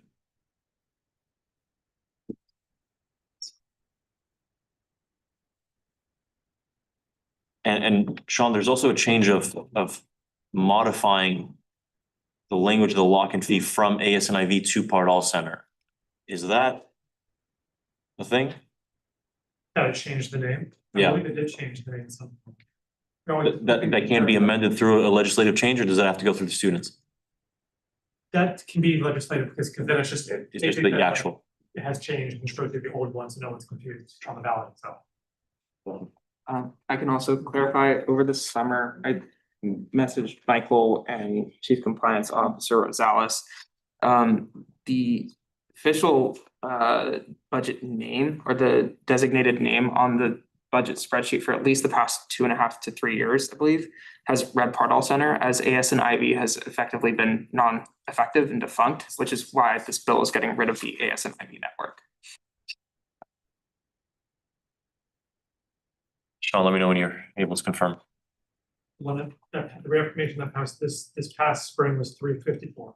Okay, so we're actually fine. Patrick, great catch nonetheless. Anything else?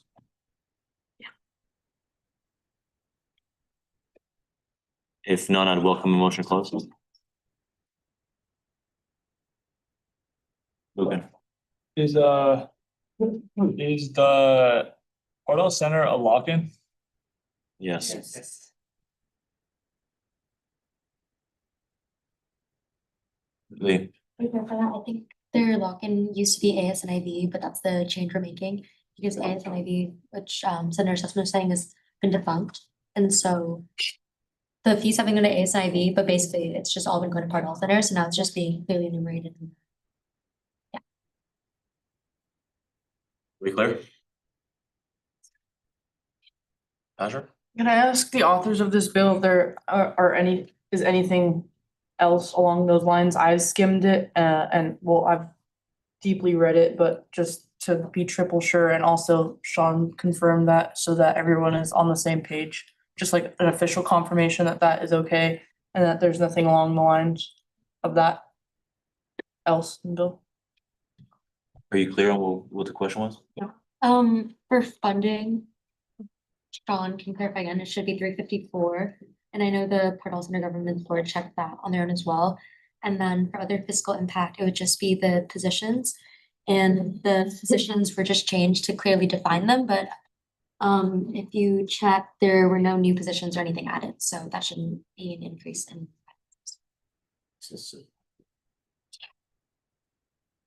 For my suite. Yeah.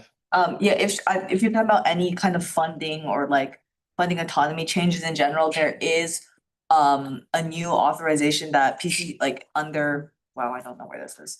Under policy 32, they're like section C, they do say that the authorization of expenditures changed from just $500 to $7,000, like that they can make up to expenditures under $7,000. So if that's something you're concerned about, we can talk about it. But I think the intention is that they don't really have autonomy over the Parnell Center currently within their legal code. They can't even like put up decorations or change it to like work with like the students' current needs. So I think that that's the intention of this section. Okay, if there's no more discussion.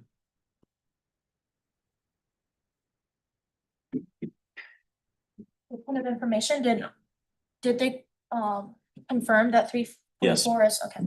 354. Oh no. Yeah, I just wanna say the 354 is the recommended budget for next 25 to 26 fiscal year, so it should be corrected to 345. So 345 is the, yeah. 340, no. It's 354 on this spring ballot, and that's a difference between lock-ins and non-lock-ins. In non-lock-ins, you can have things such as suggested budgets, all the rest of it, and lock-ins is pretty clear. Besides adjustments, you know what it is. It's 354. We're clear on that. Okay, so whenever, so because Parnell is a login. Parnell Center is a login, so 354 is the ballot. What was on the ballot? spring? Yes. And it was voted yes. Yes. Okay. You said that really briefly. I'm sorry I said that really weirdly. Okay.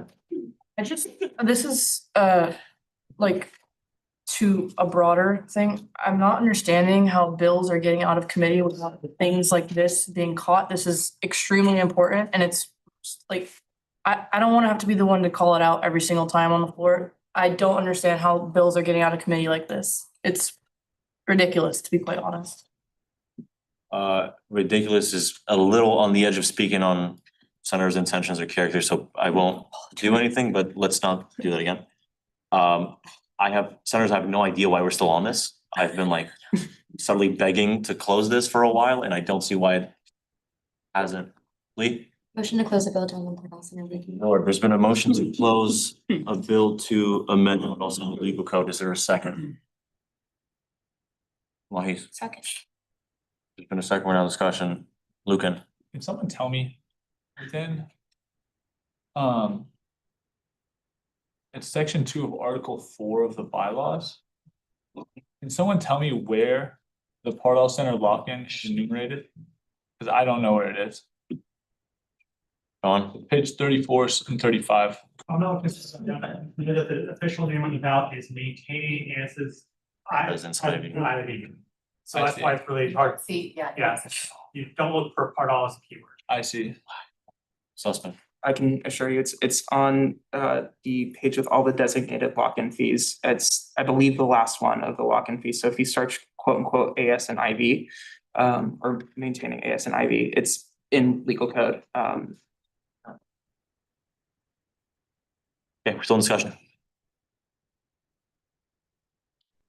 Sussman? Call the question. Question has been called. There's any objection, call the question. Consent. Any objection by consent? Seeing none, motion passes. Hold on. Motion to vote on a bill to amend Pardall Center legal code as amended. There's been a motion to vote on a bill to amend Pardall Center legal code as amended. Is there a second? Whitela? Second. There's been a second round of discussion. And Call the question. question has been called. The objection, call the question. Consent. Any objection by consent? Seeing none, motion passes. We now move into a hand vote. Hands up for yes, please.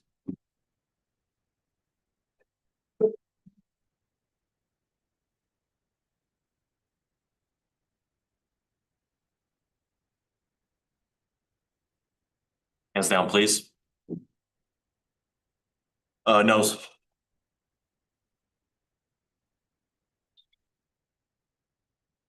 Abstentions?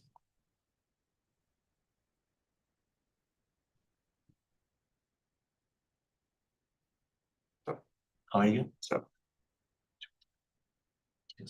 16 and 7? How is it 16 and 7? Okay, so please keep your hands up for no's. Well, it's +1. We don't have 23 senators. Two on there. 22 I senators. voted yes. Us. 1, 2, 3, 4. 20.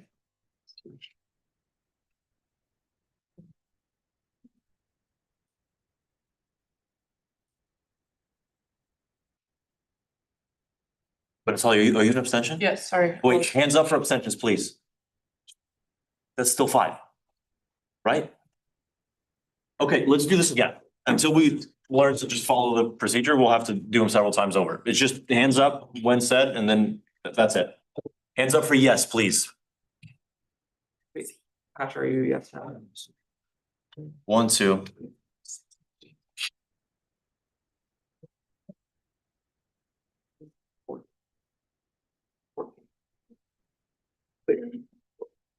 Lucan, are you? Hands up for yes, please. 8, Are you up? Yes? 6, 7, 8, 9, 10, 11, 12, 13, 14. 15. Okay, hands down. Noes? Abstentions? 1, 2, 3, 4, 5. Okay, yeah. 15, okay, yeah, motion passes. Boy, we're at 21. Thank you for catching that. Cool. We're now in, what's going on? Lucan. Is Senator Toledo here? Because I thought I heard him talking earlier. If I don't see his name, that's why. Mark's clips on the Senator Toledo, are you here? Either way, you would have been counted as an abstention. No, he's absent, I think.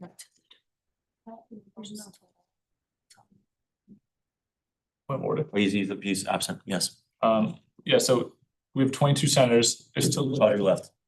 Sure. So there's 20 in the room in Zoom, but 21 senators present at the meeting tonight. And on motion to approve at library LNS, 22 votes. Motion to approve 20,000, 22 votes. Motion to provide 3,000 to Senate unallocated, 22 votes. So there's 22 on all of them but one? No, there's 22 on all of them, but Senator Toledo is not here, so there are 21 senators present at the meeting. No, Senator Chaudhary left. Xander is marked as absent and he's here. Just because he was excused. I don't think it changes my point. Lucan, Chaudhary was here, Chaudhary left. That's the That's why. change. That's How many it. senators do we have? 22 until Chaudhary left, and we have 21 now. Right in the Senate, I'm saying there's 23. 22. Yeah, so then what I was saying is completely vague, unless Toledo was here. We find 22 every time, I don't know. Can someone call Toledo? By the way, I'd like to recognize Senator Hepburn. Thank you for bringing that. I think if he was he was no more president. Oh, no, he's presently. Yes, yes. That doesn't make sense.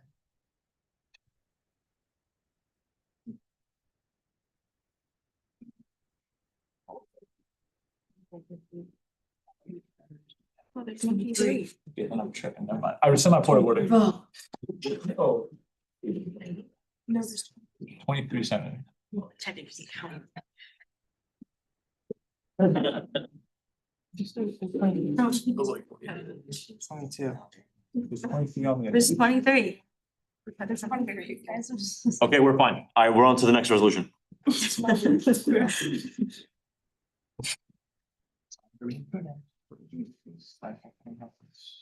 Okay, we're now in a resolution to establish the first gen BIPOC peer mentor advocacy.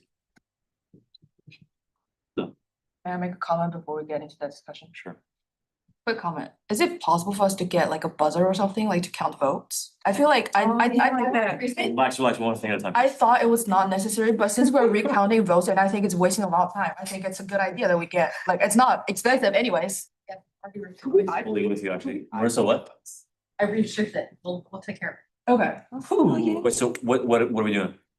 We used to have a button system voting 10 years ago and someone lost it. And we just be able to see it essentially? Someone's. There's a system for it. Which works how roughly? Like everyone. Please be recognized, please. Sean? At the. Let me pull it up. The old system was a wired system, had a buzzer, yes, no, abstain, This one is remote. and it would tally, but yeah, now modern technology has one. And we just be able to see it in one place is essentially my. Yeah. whole point. Press button. Lovely. Except for secret ballots, which are a different thing, and that's fine. Send it to you as well. That makes my evening much better, thank you. We're now in a resolution to establish the first gen BIPOC peer mentor advocacy program, referred out of outreach committee with amendments. Would the authors like to speak on it? Yeah. Weigel.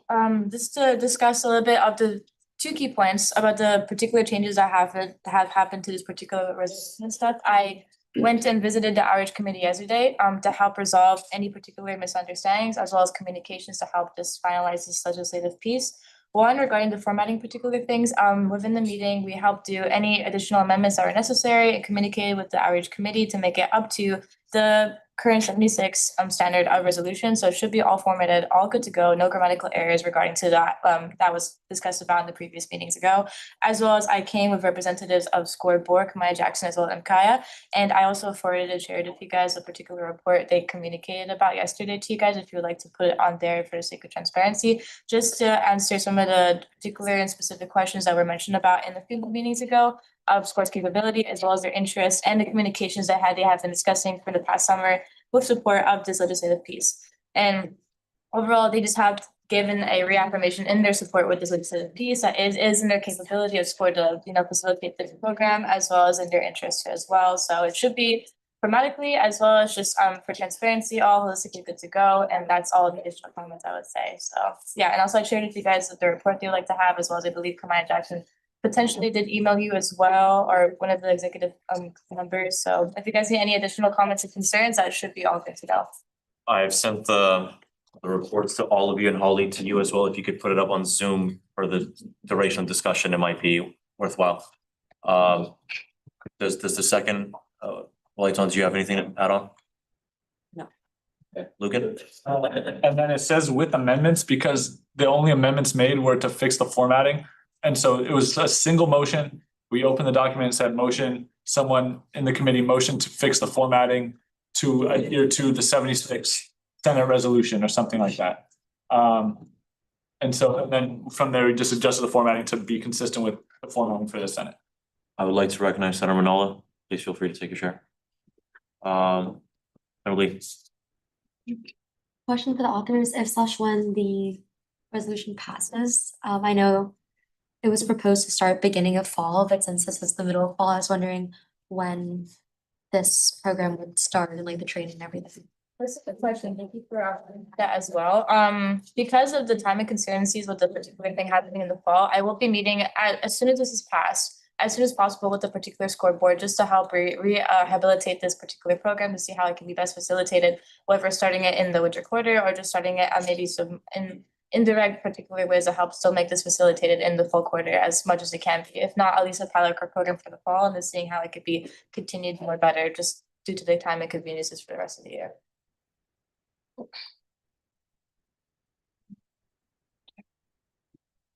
Holy Tom?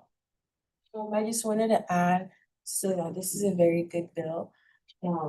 And personally, my personal experience coming to UCSB, I was a part of like a pre-med society, and they have like a peer mentorship thing kind of going on, and it genuinely helped me like go through my classes just being very confused and like not knowing what to do or like picking my classes. So like I just feel like that helped so much in my UCSB career just in general. So I feel like if just students coming in, PSC students who oftentimes are like first generation and things of that nature, don't really have like anyone to go to. I think like someone like their mates, you know, someone who's like a third or fourth year could like help them, guide them, because they would have like more personal experiences, I think is a very good idea as a health agent.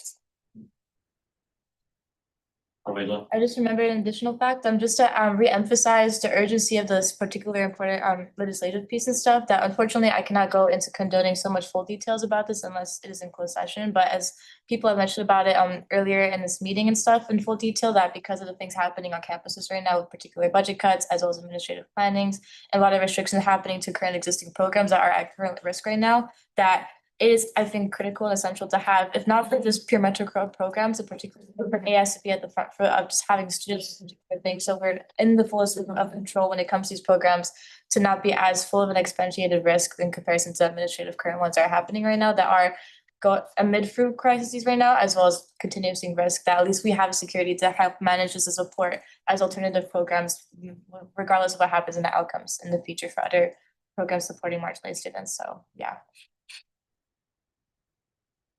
Dustin? Oh, no.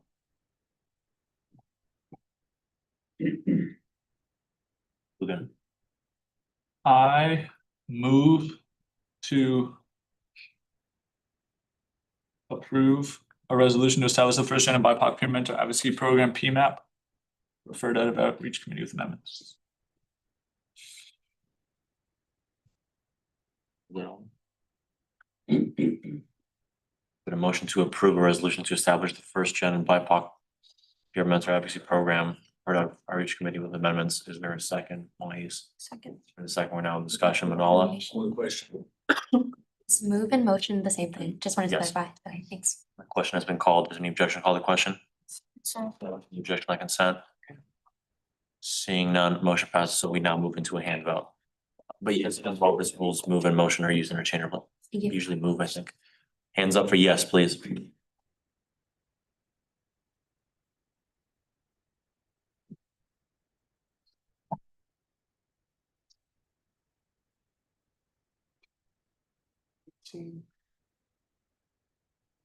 Hands down, please.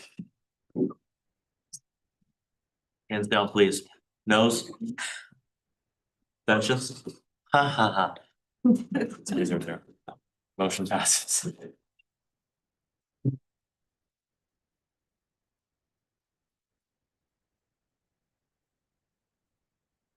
Yeah. now that since President Metzger and UCLA are both here, are they perhaps gonna be here to give a report?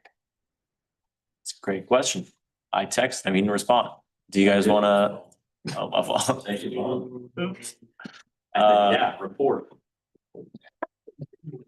Well, you know what? Leanne would go first anyways. Leanne, would you like to run a report? Okay, do I have unanimous consent to move into for President's Cabinet report? That- Lovely. Madam President, Pursuant to standing rules, section F, clause 5, officers of the association providing reports must take incentives relevant to the matters of projects presented, knowing that you still wish to give a report. You have 10 minutes. Pretty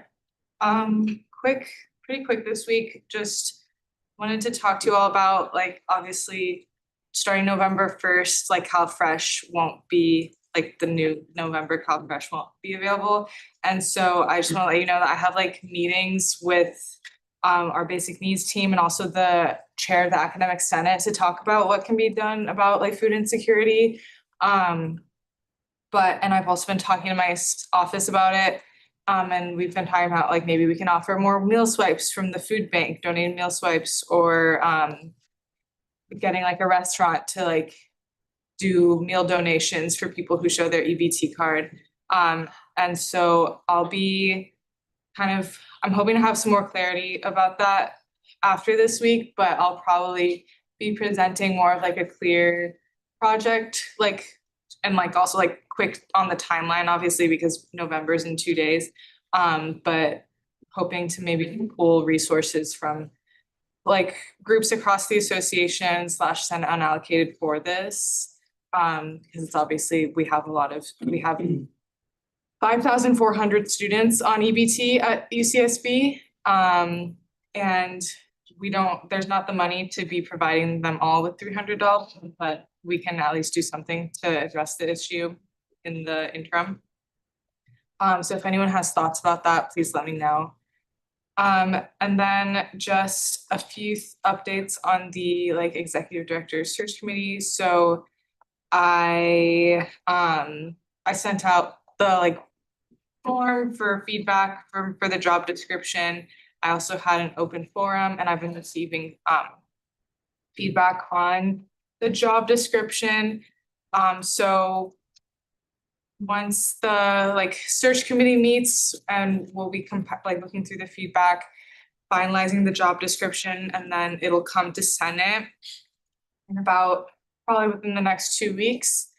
And then once the Senate approves it, it'll go to the Associate Vice Chancellor Suzanne Perkin and then HR.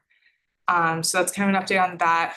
But with regards to the Executive Director Search Committee, I would like to request that the resolution be made to have 2 AS staff members on it because I've chosen the people that I think would be best for the search committee. And like I would like to move forward with them. And I've like said from the start that I was hoping to have like 1 to 2 staff members on it. I also think that like staff, like diversity and staff like perspective is really important. Especially because like managing AS staff is such a large part of the executive director's job description. And I also like, yeah, I said that like from my first like presentation to you all that I wanted 1 to 2 staff members. And I didn't really get any pushback on it, and I didn't realize I didn't see that it was only going to be 1 staff member until it was already on the Senate agenda. So I'm hoping that that can be changed. I would request that. And then with that, I would also request that the appointments I have selected be added to the agenda as well. But yeah, those are my main updates. Madam President, when do you expect the first meeting of the search committee to be? Because if it is after next Wednesday, I would very much prefer, for the sake of consistency, we had this conversation last week in the Senate about getting appointments in as ahead of time as possible, but certainly not motioning them on, which is just like something to be avoided generally. If it's after next Wednesday, would that be okay with you? It's to be determined. It's gonna be sometime next week.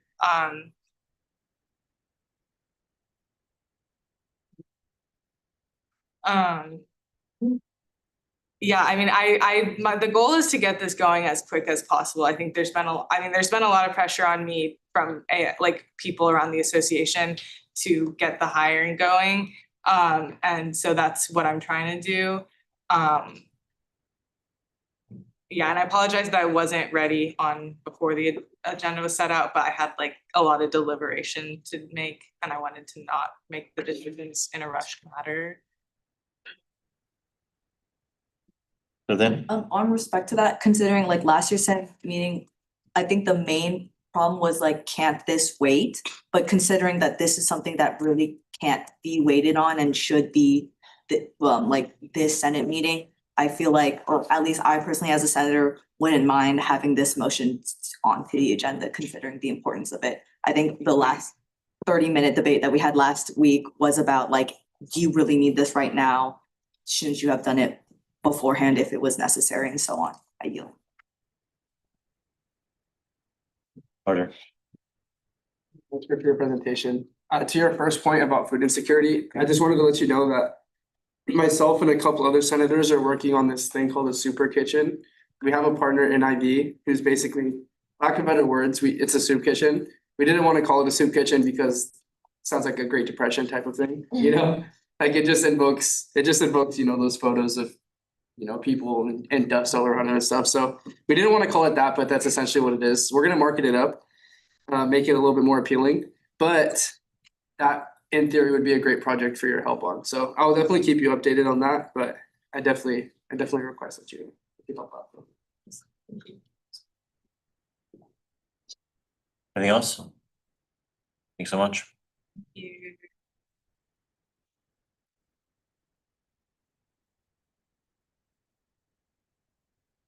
I do have unanimous consent to move into section I6 Executive Officers Report. That's like consent. EJ, Rod, our Vice President, Local Affairs. You heard the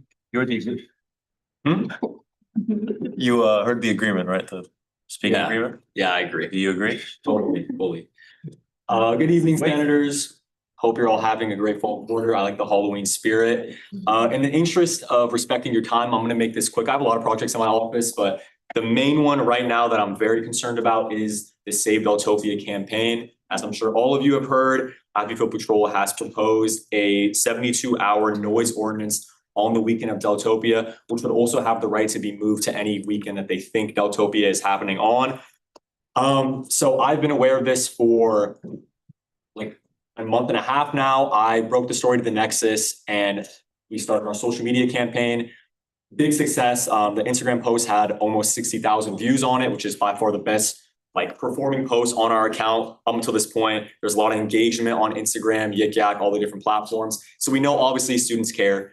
And so we're organizing a town hall. Now this town hall is gonna have Lieutenant Joe Schmidt from Ivy Field Patrol who's proposing the ordinance. We're probably gonna also have Chief Matt Bly from UCPD. And very importantly, we are gonna have a representative from the Santa Barbara County Board of Supervisors. Unfortunately, Supervisor Laura Capps is booked that day. So she's sending her Chief of Staff, Eleanor, to represent her, but she will be there.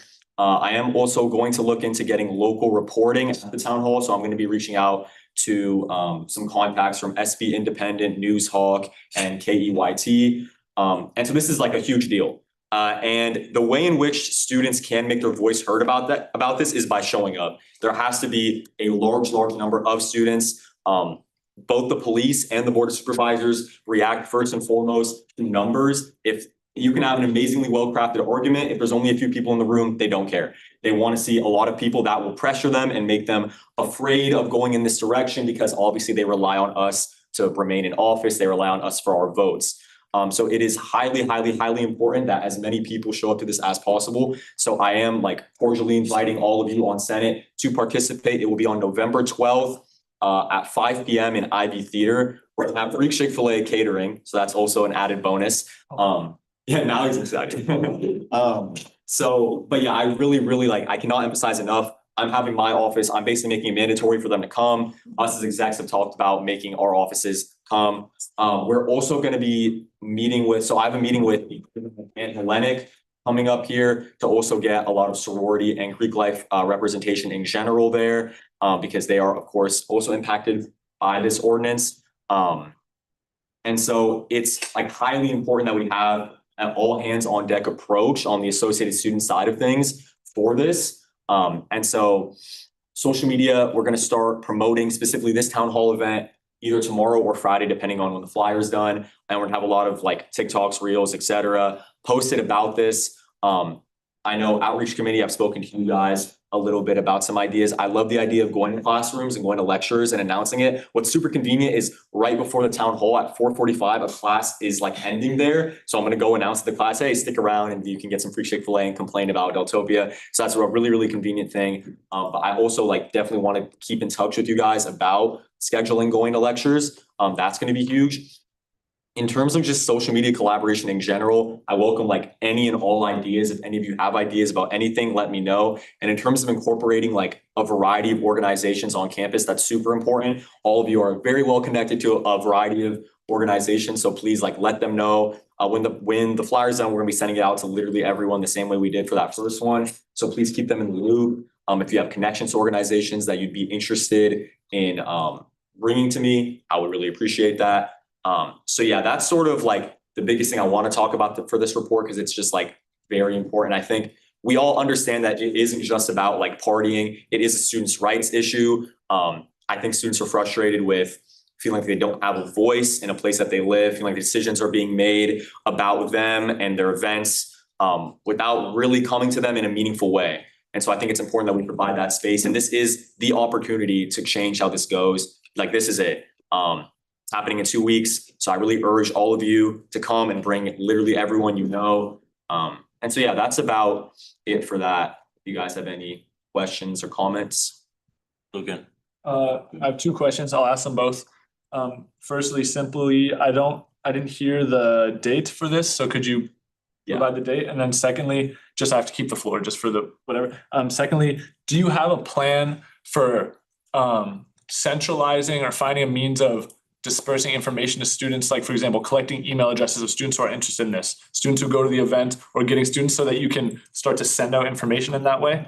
Yeah, do you have a plan? And then Outreach would love to help you with that piece specifically, because as you mentioned, there are bigger students' rights issues at hand that relate to other things that may be necessary in the local community. Yeah, so to answer your first question, November 12th, 5 p.m., Ivy Theater. To answer your second question, yeah, so we were initially planning on doing like sending out like a form where people could submit questions electronically. We do that for all the town halls. And this one we anticipate would get a lot of activity, both in person and electronic. But I do also like the idea of collecting email addresses to like, I guess, have like targeted messaging. I do like that idea a lot. So I'm definitely open to collaborating on that with you guys. Thank you. Yeah. Just to tying into what Senator Lucan mentioned about just like connecting you to the right resources to help expand your initiative better and stuff. I think you already touched a little bit on it particularly. It's good that you also communicated about, connecting with the Pinellas community, because I've been working on some initiatives with them recently and stuff. But like, you can providing maybe a brief overview about the current committees or the current entities you have been already successfully communicating with. But so far, just to know about if there's any additional ones to help with, because like as they mentioned about external operations, there are, so maybe I definitely can conclude that a lot of BCUs, a lot of internal operations would be more than like willing to help, spread posts or communicate about things that we can share from our internal operating end as well. Yeah. So in terms of like who we've communicated with already, like I said, Panhellenic and IFC, they actually potentially might be on the panel with me. I'm not sure yet on that. I haven't received confirmation. So yeah, Greek life side of things. Then in terms of like campus clubs and organizations, we've begun reaching out to a lot of them. We reached out to Campus Dems. We know they have a lot of interest in it. And then we've also reached out to a lot of like the kind of like social clubs, since they're definitely impacted a lot. Just to like have them come and show out, even like Snow Club is not a UCSB affiliated organization, but we have spoken to them. I've spoken to someone on their staff and they are interested in coming and making their voice heard. And so, yeah, and I spoke to someone today. I believe she was, I can't remember, I have bad memory, but she basically like has a bunch of BC connections that she was gonna give to me. But yeah, I'm definitely, do you have ones in mind, like off the top of your head that I could write down?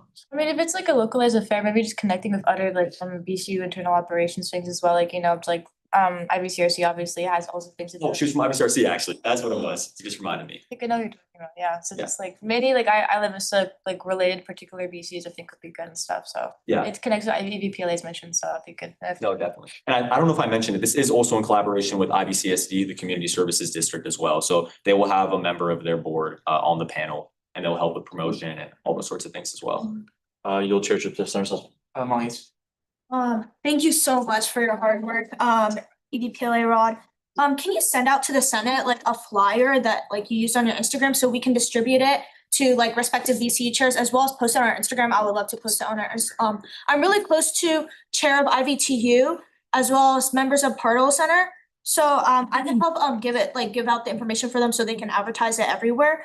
Furthermore, since Finance Committee reaches out directly to so many RCOs that come to us, we have like 50 people public forum every single week. We can print out physical flyers and just hand it to everyone, like have it on the podium for everyone to just like take. And we get a lot of sororities, social clubs, and I think this will make a huge impact. Like we can like have like I feel like we can leverage this to a lot more people so they can come to a town hall. Yeah, that's a fantastic idea. The flyer will be done tomorrow, the flyer we're gonna be using. Yeah. And we're also gonna do a lot of physical flying. Yeah, I would definitely be in touch with you for Yeah, next. yeah. That's an amazing idea. Great, To yeah, have that of for course. finance committee. And then in terms of Pardo Center, like I do my meetings out of Pardo and like Yeah. Nando's like basically my advisor. So I'm already in contact with them. They're already Okay. gonna be on board for Okay. helping out. But yeah, I appreciate that. Thank you. Hey EJ, you already have my contact, but I'm putting myself out there for, let me just spit my idea out, sorry. How many people are you expecting to go to Ivy Theater? There's obviously a capacity to people that can be in there. If you want it to be spilling out of the doors, I'd be willing to work with advocacy committee and outreach committee as kind of a liaison Yes. to get SBCC students involved in all this. Because they definitely participate in Deltopia. Yeah. But if that would be rowdy and disorderly, I don't know if that's something that you would like. You have my contact, we can talk about it, but kind of just offering myself up to, if you want it spilling out the doors, we can have it spilling out the doors. Yeah. Thank you. I definitely do want it spilling out of the doors and I don't mind them being rowdy at all. Okay. They've in the past, in 2018, they proposed a ordinance that was gonna make every day stop at 10 PM instead of midnights on weekends. And they had a town hall and people were very rowdy and that ordinance didn't end up getting passed. So safe to say, like I do want it to be rowdy and I absolutely want it spilling out of the door. The capacity for Ivy Theater, I think is 527 off the top of my head. So yeah, as many people as like possible is ideal. Okay. Yeah, we'll be in touch. Senator Shurkin. Coming in. Just like two questions. Have you had any contact with like local Ivy business owners? I'm gonna be totally honest with you, I don't know if they're into Deltopia, not into Deltopia for various reasons, as you can imagine, but I don't know if they're into Deltopia and it brings them a lot of business and they have the capacity to handle this many students and think about all the business that's gonna be affected. So that might be kind of, and I'd be happy to reach out to them on your behalf or have my committee do that as well. And then touching on another point, I know we have students coming in from a bunch of other UCs that come to Deltopia. I know that lawmakers like don't necessarily like that's not their constituency, that's not their immediate concern. But if you want to make like a even more of a presence, like maybe like an online forum that other students from other UCs that are frustrated as well. So those are my two ideas. Okay, awesome. Yeah, the businesses one, that would be great if you could reach out to them. Because yeah, I don't know, like they might like it, yeah, because it definitely drives a lot of business, but they might not like it because I don't know, maybe people steal or like whatever, I don't know. But it's definitely worth looking into. And then I do like the idea of like a forum to like reach people with other UCs. That is a good idea. Cause I know Advocate Patrol's like stated reasoning for this. One of their biggest reasonings is that too many people from out of town come to the event. So it definitely makes sense to speak to people who do come from out of town. So I do like that idea as well. I'll write that. Thank you. Any other, Senator Jang, and then the last one. Very quick question. This may sound redundant, but the main message of the whole event is just to anti the ordinance that they're gonna impose, right? It's nothing else. Correct. Now, I mean, it's public comment, so people could hypothetically come and say, no, I do want the ordinance. Obviously, I'm not gonna like take away the right from them. But the purpose on my end, as our office is the one organizing it and paying for it, is with the purpose of making the voices of those who are not in favor of the ordinance heard. But like I said, it is open to any and all opinions, so. Yeah, I'm not saying the anti, I'm just saying, is Yeah, no, there no, I any understand. other messages that was along with this ordinance thing? But- Yeah, no, absolutely. Senator Hepburn, your last one. Then we'll. Do you know of limits on voice amplification, like a speakerphone or speakers that can be brought out on the outside area? Is that not allowed? Don't know. I don't see why it wouldn't be allowed. I think this is kind of like a ask for forgiveness on permission. I yield. Situation. Senator Hepburn. Any other questions? Sorry. All right, thank you, EVPLA Rad, much appreciated.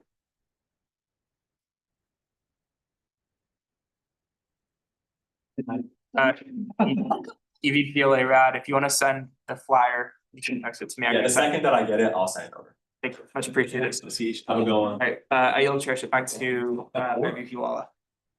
Okay. For me, there are no more reports to cover. Cool. Shall we jump over into discussion items and get as many done before 9 PM as possible? You could have unanimous consent to move in section out. Any objection to consent? Discussion items. Lucan? Can we at some point, or can you explain to me the best time to motion on the resolution for the executive director search committee? Like, I don't know when that would be in order to do that. Let's do that right now.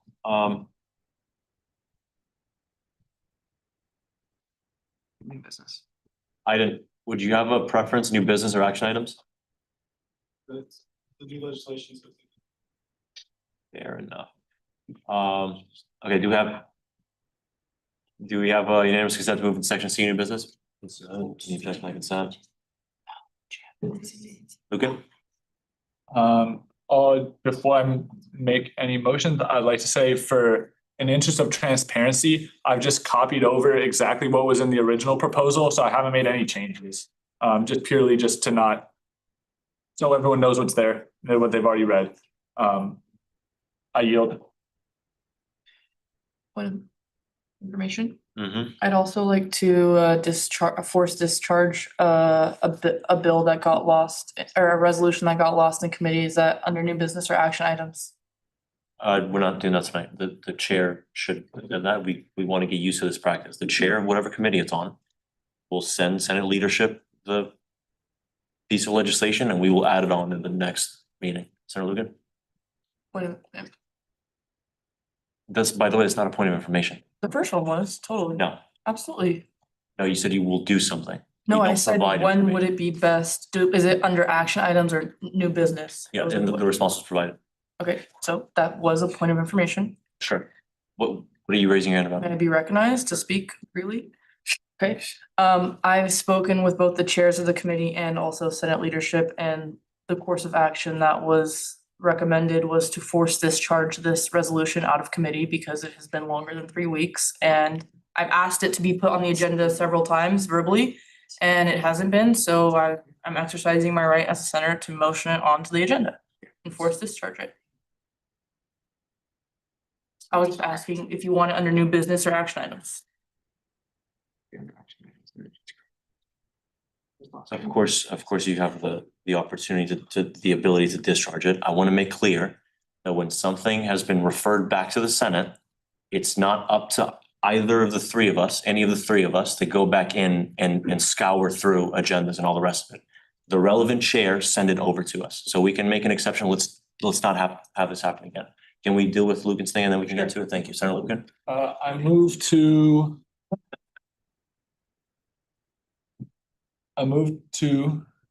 amend the agenda and add a resolution to form the ASUCSB Executive Director Search Committees.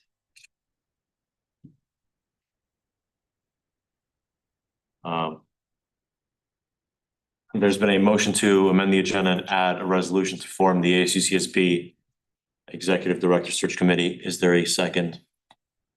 Reese? Second. There's been a second. We're now in discussion. Oh, no. Call question. The question has been called. Does any objection call the question? Any objection on consent? Seeing none, motion passes. I mean, if the senator says it's essentially the same thing, do you want a brief amount of time to look it over, Senator Sussman? Being that we're in discussion of the item now. Point of order. As a first, do I get to speak on it first? Yeah, Logan? Sorry, I didn't actually mean to cut off. I just want to be prudent about this, but yeah, just to clarify what I was saying before, so everyone's aware now that we're on this discussion item, or sorry, on this resolution. There have been no changes from, you can still see it on the agenda, what was earlier on there, the executive director search committee proposal. There have been no changes to the content of what was in that proposal. I yield. Would the second one speak? Yo. Sussman? Now that we can discuss the item. President has requested, as well as the Attorney General have requested to have two staff members on this committee. I think this is something the Senate should consider, being that it's been at the request of. Early. Does President Metzger want 1 to 2 ASU CSP staff representative or clearly defined 2? You can say 1 to 2. Senator Lucan? Yield. I'm all Hayes. I think keeping it 1 to 2 is good, and then afterwards, we can, when we appoint the members of the committee, we can review over the appointments and make a decision at a later moment. Because I think President Metzger has spent a good amount of time looking through and interviewing people and selecting with her time the perfect candidates for this committee. And I think that will give us all time to look through that choice and then come to a decision. Yeah. Motion to open a resolution to form the ASU CSB Executive Director Search Committee. There's been a motion to open a resolution from the HCSB Executive Director Search Committee. Here, second. Sorry, Pam. Lee. Second. Is there a second round discussion? Wydla. I'm gonna call the question. Is there any objection to call the question? Objection by consent? Seeing none, motion passes.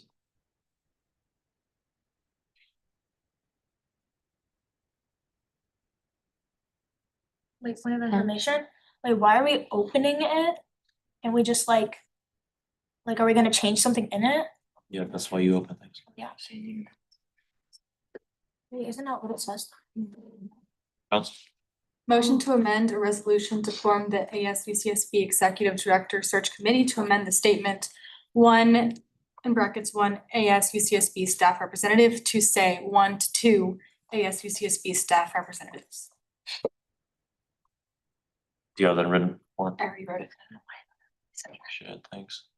There's been a motion to amend a resolution to form the HCCB Executive Director Search Committee to amend the statement 1 ASUCSB staff representative to say 1 to 2 ASUCSB staff representatives. Is there a second? Oh, no. In a second, we're now in discussion. Sussman. Call the question. The question has been called. There's any objection? Call the question. Consent. Any objection on consent? Objection. Would you like to say your objection? Yeah, I'd like to see a hand vote. We can do that. You rescind your objection? I could just. Yeah. The chair's discretion. I understand. Yeah, I'm fine with that. Let's hands up for yes. Point of order, can you update the motion that we're voting on? I'm lost on the agenda because it's just not, Should be at the very top of page 4. okay, but. Sussman? The motion reads, a motion to amend a resolution to form the ASUCSB Executive Director Search Committee to amend the statement 1 in parentheses ASUCSB staff representatives to say 1 to 2 in parentheses ASUCSB staff. Thank you. Are we all clear? Yep. All right, so hands up for yes.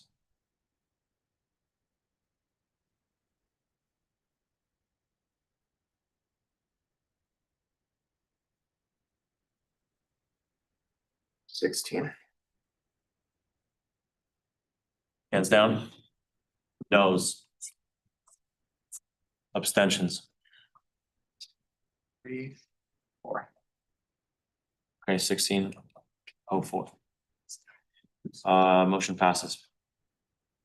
We're still on the resolution. Sussman.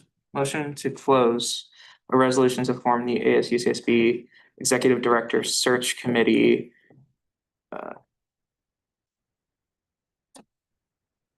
There's been a motion to close the resolution to form the ASUCSB. Sorry, have the changes been made in there? And would you? Yes, it's fine, yeah.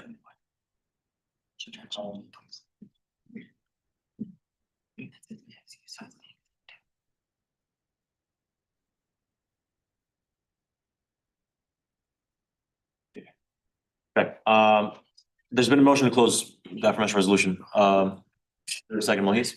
Second. There's been a second round of discussion. Lucan. I'd like to make another motion, so I'd appreciate if we could not close it yet. With the second one rescind or you keep it? Can we hear reasoning? Yeah, I want to, in the interest of maintaining a similar balance of voting power, I want to add another student representative. I was in a second. Wait, I did, if the second rescinds, that's it, right? The motion is no longer on the agenda. You can just ask the motion or just. Someone made a motion. And then someone seconded the motion. Correct, and the second rescinds, you're no longer essentially bound, you're not looking for seconds anymore. You're in, yeah. Madam President, you wanted to speak? I put out an interest form and 5, I believe, I believe 5 students, or sorry, 6 students express interest and we'll be moving forward with all of them. There's not even a demand among students for more representation.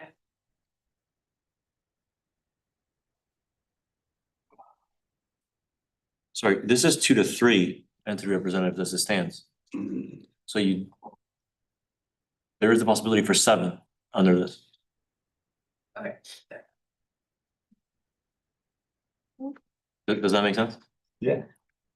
You still wanna, like, you're aware that you still wanna go through real quick? Yeah, well, I want to ask them, President. Lucan. Like, my apologies for not bringing this up to you sooner. But would having a student who's not involved with the association be amenable to you? Can I ask your reasons for why you would want that? Yeah, we're trying to be more transparent as an association, and this is one of the most direct and important ways to get students involved. And I think students should know who's, the director and the staff member leading the association that they're represented by. I represent the student. Okay, it's almost 9 PM. This is going nowhere productive and it can recess more than capably enough. So how about we move into a 15-minute recess? So let's see you in 15 minutes at 9:50 PM. You are not gonna like, that was awesome.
people are on this. Let's say $3,000 and we could, again, motion it next week or have a detailed plan. For outreach, 3,000 for advocacy, 3,000 for liaison to supplement that lack of funding for things like this, utter lack in the case of at least one committee, I think liaison, and relative lack in the case of outreach, which only has 1,000. So are we clear on what that idea is? And if so, do we have thoughts on it? Jenny? I have a quick comment. I'm not opposed to the idea. I think it's a good idea. What I'm suggesting is the structure of how we do the approval of the request. I'm recommending to do the same thing as we do with finance committee. At least I think they should provide itemized budget or a plan of what they're trying to purchase. It's what I tried to comment actually previously on the allocation of the 3,000 or actually 4,000 for the outreach. It's like, it would be nice if we have a general idea of their estimate rather than just give committee blank check of like this amount of money and you just go with it, you know? I'm fully with you. And that was part of what I was gonna say, I completely forgot. Is that a part of, I met with FinOps today. And a part of what they were talking to me about is this inability to track the financial trail, the loops of what goes on in this association for most events. And I think we as an institution are guilty of that as well. For example, raise your hand if you're an authorized signer for the Senate, as a senator. You're not? Well, I don't know if I count. I think, well, I'm doing them, so I guess. Okay, so like a fourth, a little under a fourth of the Senate, we should all be authorized signers. No. Oh, sorry. Not need to be. I don't see why it would hurt. Well, what is the no coming from? There's a cap for For the Senate? for any entity. It's Cap because it's overloading our database. It's three members per org. 3 is the minimum actually. No. The cap you're talking about is a micro system cap for 1,000 like authorized signings per year. And that's a cap that's have not been implemented because micro is not implemented yet. Okay, so there's theoretical cap. Yeah. Okay, I amend my suggestion. I think chairs of committees should at least be authorized signers and should know what's going on and have itemized budgets for all of these. And the proposal of, and again, we should discuss the amount of how much we give from Senate allocated to committees. Does not mean that we don't later have itemized budgets to actually use said funding. So this is just, here's how much you'll have to spend. And then once you actually do disperse that, then obviously you should have as detailed a set of a proposal as possible. Are we clear on that? So yeah, chairs should be authorized signers. We should be submitting requisitions for everything. It should be as easy as possible for financial operations to know what happened and not have to chase our trails and call Montecito Bank or whatever. It should be there. Is that from?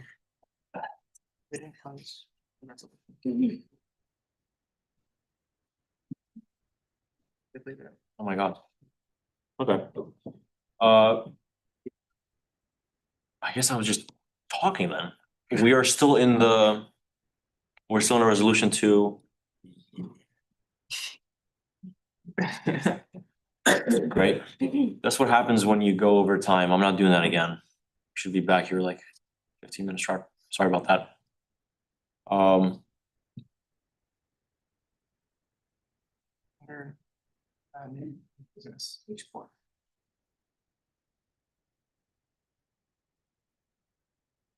It's, were we in discussion? Second one's rescinded. Okay, so we're, yeah. Can you note that then? Sorry. Okay, got it. Lucan? Point of information, I think this contradicts something we had talked about. It might have been a meeting that you weren't chairing. But this involves the Attorney General, like when a second is rescinded, it makes logical sense to me that the motion would still be on the floor, so we see if there's a second. But I would like someone to confirm if that means we're back in discussion, like the motion's gone as well, if the second's rescinded, or are you back into the motion, or like? Just asked item this, but Attorney General? By discussion, you mean like discussion on the item?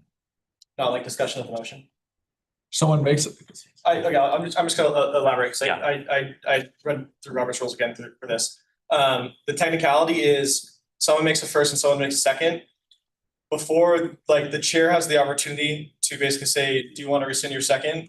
they can rescind it. Goes back to the first can then rescind. But if the chair states the question, you're then in discussion. It can no longer be rescinded. Are we clear? So functionally, the first should also rescind to go back into the item and not the motion itself. If they wish to, and then if no one wants to second, then the motion dies. Right, it's still with it, yeah, it's still with the chair after the first, okay. Are we clear? Yeah, so then I have a point of order. Because someone motioned to close this, second rescinded, and then you said we're now in discussion. But the motion was still then technically on the table. We're not in discussion, I misspoke. Okay. So the motion to close is still on the table? No, it's not. Again, it's with the chair. And the chair, that's what you meant by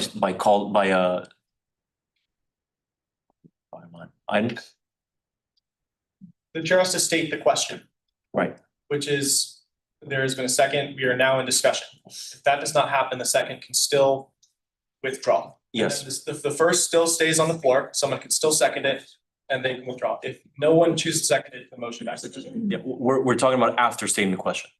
You're in discussion of the motion. We're still in discussion. It can no longer be withdrawn from the body. Understood. Okay, in which case we're still in discussion.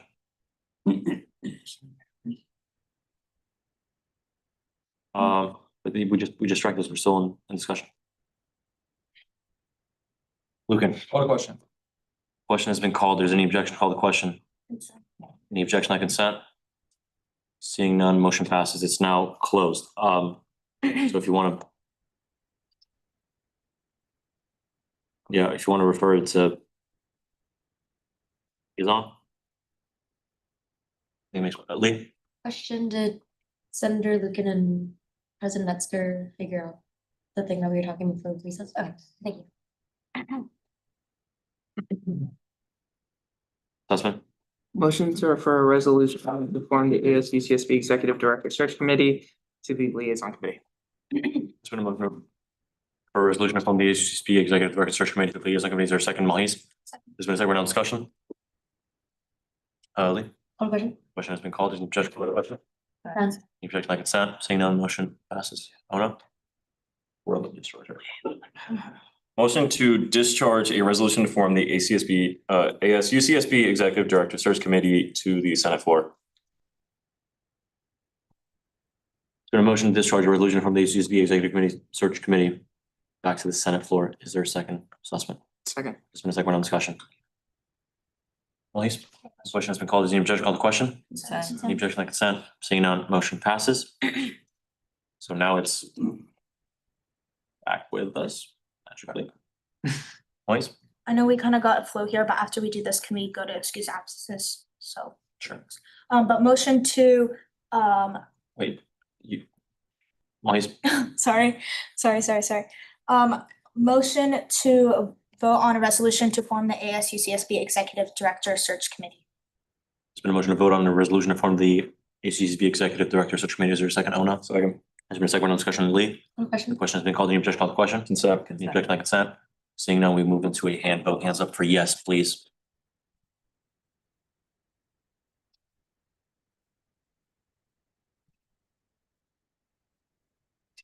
We're at 14. Senators on Zoom, we're voting. Senator on Zoom. Huh? We have one senator on Zoom. Hands down, please. Noes? Abstentions? 2. Oh, 3. Oh. Would you get third? 4. Wait, more? Hands up for abstentions. 1, 2, 3. Okay, can we confirm that we're 17 senators right now? Holly, how many are on Zoom? Just one? Yeah, just one abstention. Lovely. Okay, 1403 then.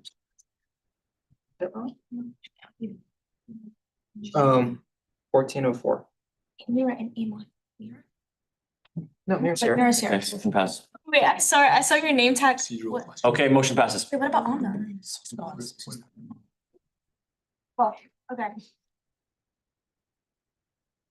Do we have any consent to move into section A2, excuse absences? Consent. Objection by consent? Okay. Mahis?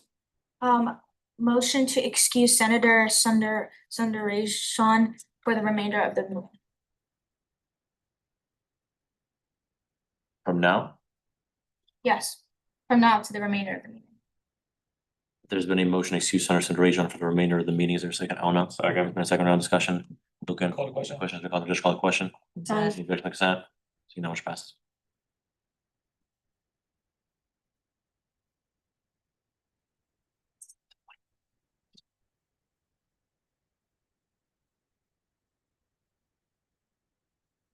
Lucan?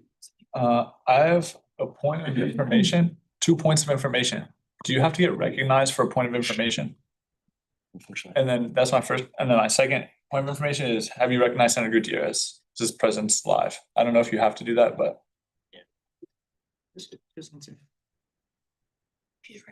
Yeah, she was present on Zoom. It's been recognized the entire time. Thanks for. Okay. bringing that up. Is that all for excused absences? This one? You talking? Claire Rose blank.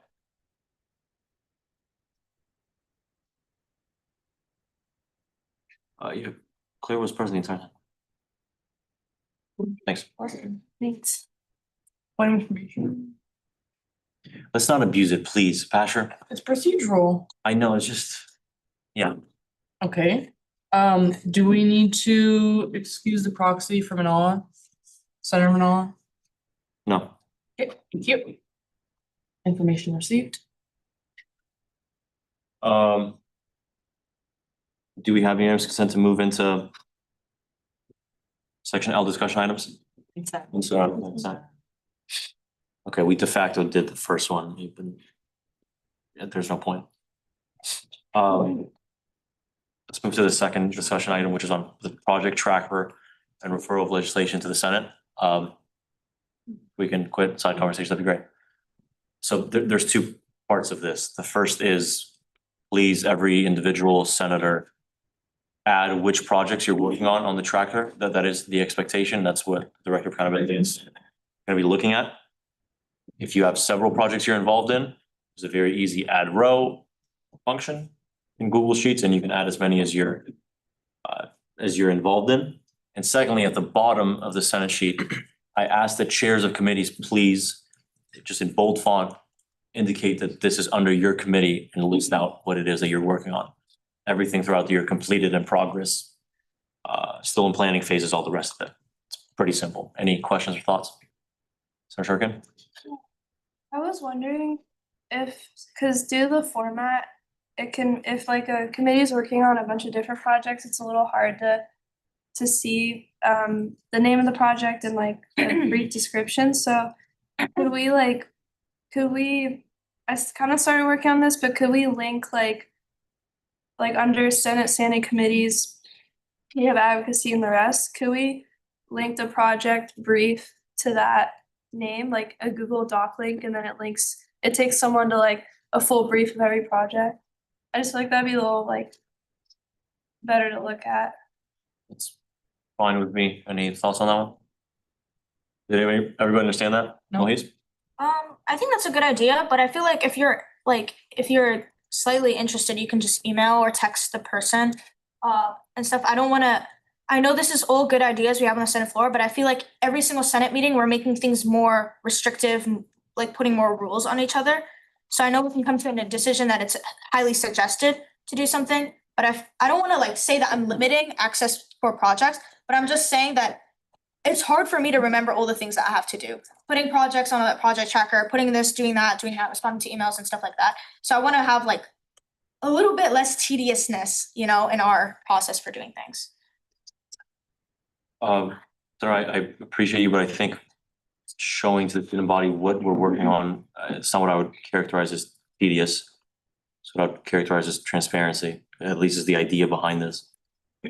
Under this one, individual items should be listed under senators individually, and under committees should be things that the entire committee is working on. But yeah, you can have a sort of it still should have a brief description in column C. The proposal that you're working on, linked to the name, to the title of the project. I think would make sense. Did you have, Senator Shurkin? Yeah, Is it okay if I kind of do like both? This is just like for me personally, I just want to be transparent about like what we're doing on the committee. I'm not saying like every committee has to do this or everything, but I just want to provide like as much explanation as possible to what we're doing, but it's in no means like everyone should be doing this. Yeah, within reason, that sounds fine. Senator Wheeler? If there's like a concern about just like the tediousness or maybe just the confusion about multiple projects that have to be related to like the task of a chair, then maybe we can make a set of particular guidelines when it comes to these like tasks that are made for a chair, like putting these work like maybe on a weekly basis or bi-weekly basis to make it like less confusing when it comes to adding things for the sake of transparency. So it doesn't put as much confusion to how many tasks it has to be doing, but having I think a set of guidelines or centralization about that would just make it easier. Like, hey, put your legislative tracker stuff by the end of the week or something like that. So just to make it easier, put it on the slide. So. I think it's a great idea. If liaison wants to work on such a set of guidelines, I think you're well positioned to do it. And by the way, by project, I don't mean like I emailed 15 people. Like, it doesn't have to be, not the actually tedious parts of our jobs.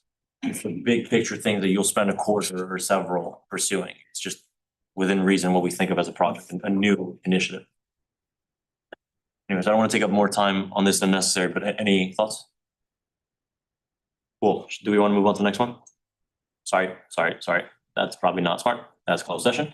So we should probably finish everything left to be finished. Do we have unanimous consent to move into section M, appointments or resignations? The objection, I consent. Okay, for this first proposed motion, this is because we listed the wrong position. It's not marketing director, it is social media director, apparently. And those are two different positions in CMU. So I'd welcome that all by itself. Of information. Yes. Can we include like the committee? It's on, also in the motion to strike, can we say as marketing director of creative media? Cause I was confused when I first read the agenda. Sussman? Motion to strike the 10-1 appointment of McCall Petroson as marketing director of the creative media unit. Do a motion to strike the October 1st appointment of Jaco Petrosian as marketing director of the creative media unit. Is there a second, Malhis? Second. Second, we're done discussion. And question has been called. There's any objection to call the question? Objection by consent. Seeing none, motion passes.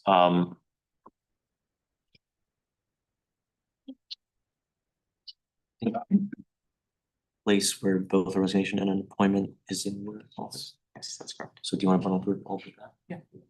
Okay, so the plan is essentially, I'm sure you guys have had the chance to look at the appointments. The only instance we know of where a resignation and then an appointment is needed is the Office of Student Leadership. It's essentially Andrew Lee is being de facto promoted from senior advisor to head of staff. That's it. The rest of them are pretty straightforward. I'm confused a little bit in particular. Didn't President Metzger mention about the appointments regarding towards executive director committee? Will that also be added to appointments below for transparency, or is that added just to the legislative? I would highly recommend next week, but that is in a senator's right to motion those up. Right, if you don't even have. Yeah, I would recommend next week. Please. Motion to bundle and approve all appointments and resignations. The exception of the senator. With the exception of the Office of the Senate Leadership. Been a motion to bundle and approve all appointments and resignations with the exception of the Office of Senate Leadership. Is there a second? No? There's been a second round of discussion. Reese? Call a question. Question has been called. There's any objection. Call the question. Objection. Why, I just don't understand why we don't just do the appointments for the executive director search advisory committee today, since they want to meet next week. And since they're not appointed, they can't have voting rights. Okay, just in plain English, I'm one of the people who will likely be on there. I know I can't meet before Wednesday. I think that's the case for several people on there. I think in all likelihood, it'll be after next Wednesday. I don't think it's that pressing which day of next week we meet. It's a very long-term process. Okay. And more pressing is setting the precedent of motioning appointments specifically on ahead of time. Does that make sense? Does President Metzger agree that we can just do this next week? I mean, you're in the middle of an objection. Okay, I rescind my objection. There's been a call to question. Is there any objection to call to question? Consent. Any objection on consent? You know, motion passes. Want to do some leadership ones?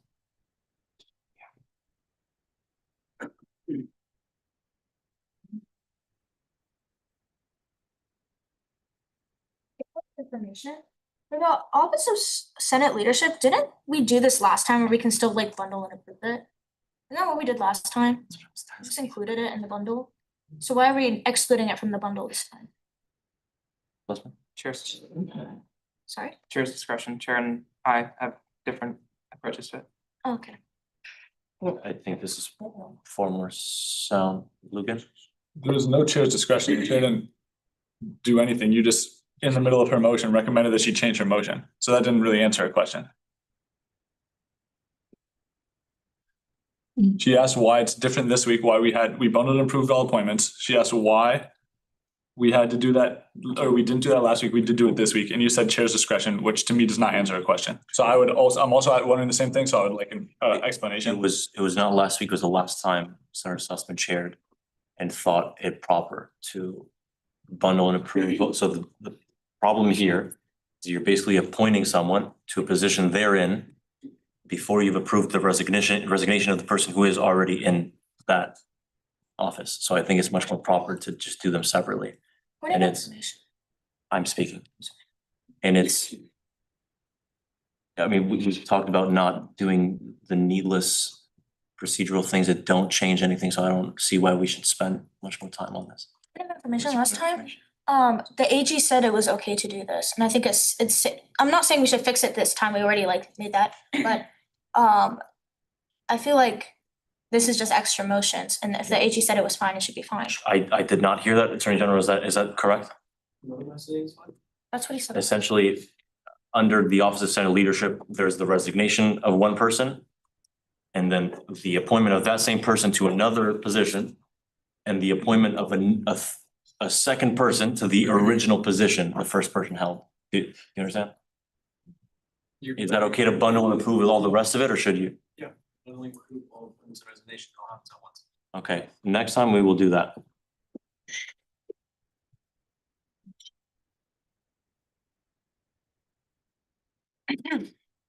More celebration for that in the library, okay.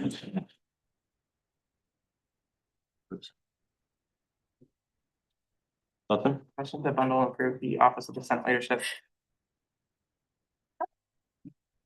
Sorry, motion to approve the appointments of and resignations of the Office of the Senate Leadership. There's been a motion to bundle and approve the appointments and resignations of the Office of Senate Leadership. Is there a second? Oh, no. Second. There's been a second. We're now in discussion.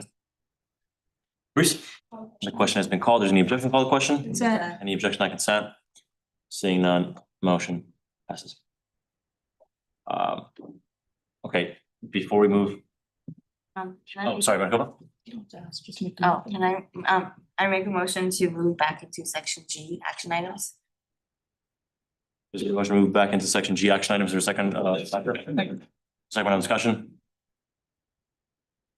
All is done? Question. The question has been called. Any objection to call the question? Consent. Objection by consent? No one's left. Okay, we're in action items.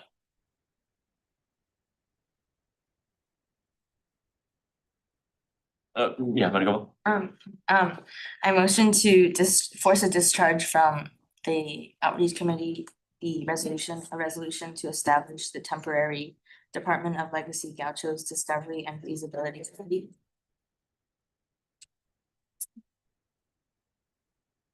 Been a motion to force the discharge of a resolution to establish a temporary Department of Legacy Gauchos Discovery and Feasibility Committee from the outreach committee. Is there a second? Passion? Second. There's been a second. We're now in discussion. And Call the question. question has been called. There's any objection to call the question? Consent. Any objection to consent? See no much past. All right, some energy. Let's go. Let's do this. I don't even know where Sussman. Can I give some oversight and like information as to why this is being discharged? Sure. Okay, so over the summer, there was an outreach committee meeting which did not meet quorum. And it was Zoom summer, so again, it's difficult. But sorry, I'm gonna take this off. Basically, this bill was discharged from committee, but because it was summer, because one of the chairs was absent, there was just a lack of communication, again, completely understandable. And this was supposed to be referred back to the Senate committee or to the Senate floor, and it just never did. It got lost. So the reason it's being discharged is because I spoke to Attorney General Iden, and because that meeting didn't have quorum, the proper way to do it is just to force discharge. At least that's from my understanding, just for precaution, because again, there wasn't quorum at that meeting. So that's the reason why it's being forced discharge. And this was supposed to be in Senate in August. So that's that. Sure. Motion to table a resolution to establish a Department Legacy Gauchos Discovery and Feasibility Committee. The next meeting. There's been a motion to table a resolution to establish Department of Legacy Government Discovery Visibility Committee. So the next meeting, is there a second, Waidla? Second. It's been a second round of discussion. My question has been called in, political question? Consent. Is there like that? Passes. Is that all? That's all for action items? And can we confirm that there's besides just accepting the agenda after closed session? Minutes. Okay, unanimous consent to move into section K, minutes and allocations? Consent. Consent, okay. Full committee motions? Good one. Motion to bundle and approve all minutes and allocations. Motion to bundle and approve all minutes and allocations, there a second, please? There's been a second, we're now in discussion. I'm gonna call question, questions and call the judge call question. Consent. There's my consent.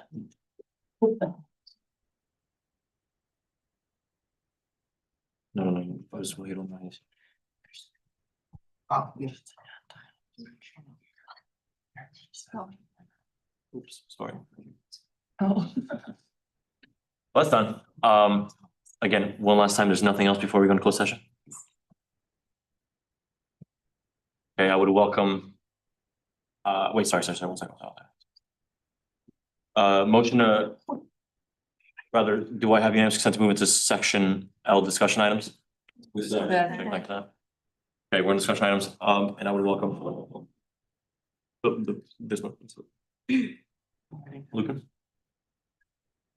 I motion to move into a closed session to discuss student fees with the Attorney General, Judicial Council, the entirety of Senate, and Sean Lieberman, Marissa Valdez Reynoso, and the Internal Vice President and the minute takers. I rescind my motion.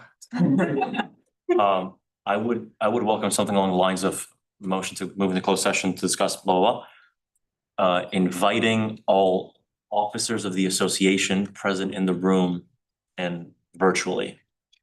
Are there any holes with that? Yes, Asher? at a specific time, please.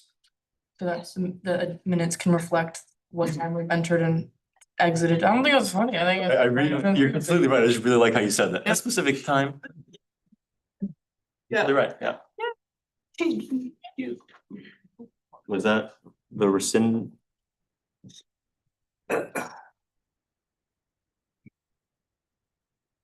I would, Mahis. Motion to move into a closed session to discuss student fees, inviting all officers of the association present in the room and virtually, as well as our minute takers at 9:52 p.m. Motion move into a closed session, discuss student fees, inviting all officers of the association present in the room and virtually as well as minute takers at 9:52 p.m. Is there a second? Wait, I'm in my motion. I rescind my motion. I messed up. Okay, I want to do it again. Mahis.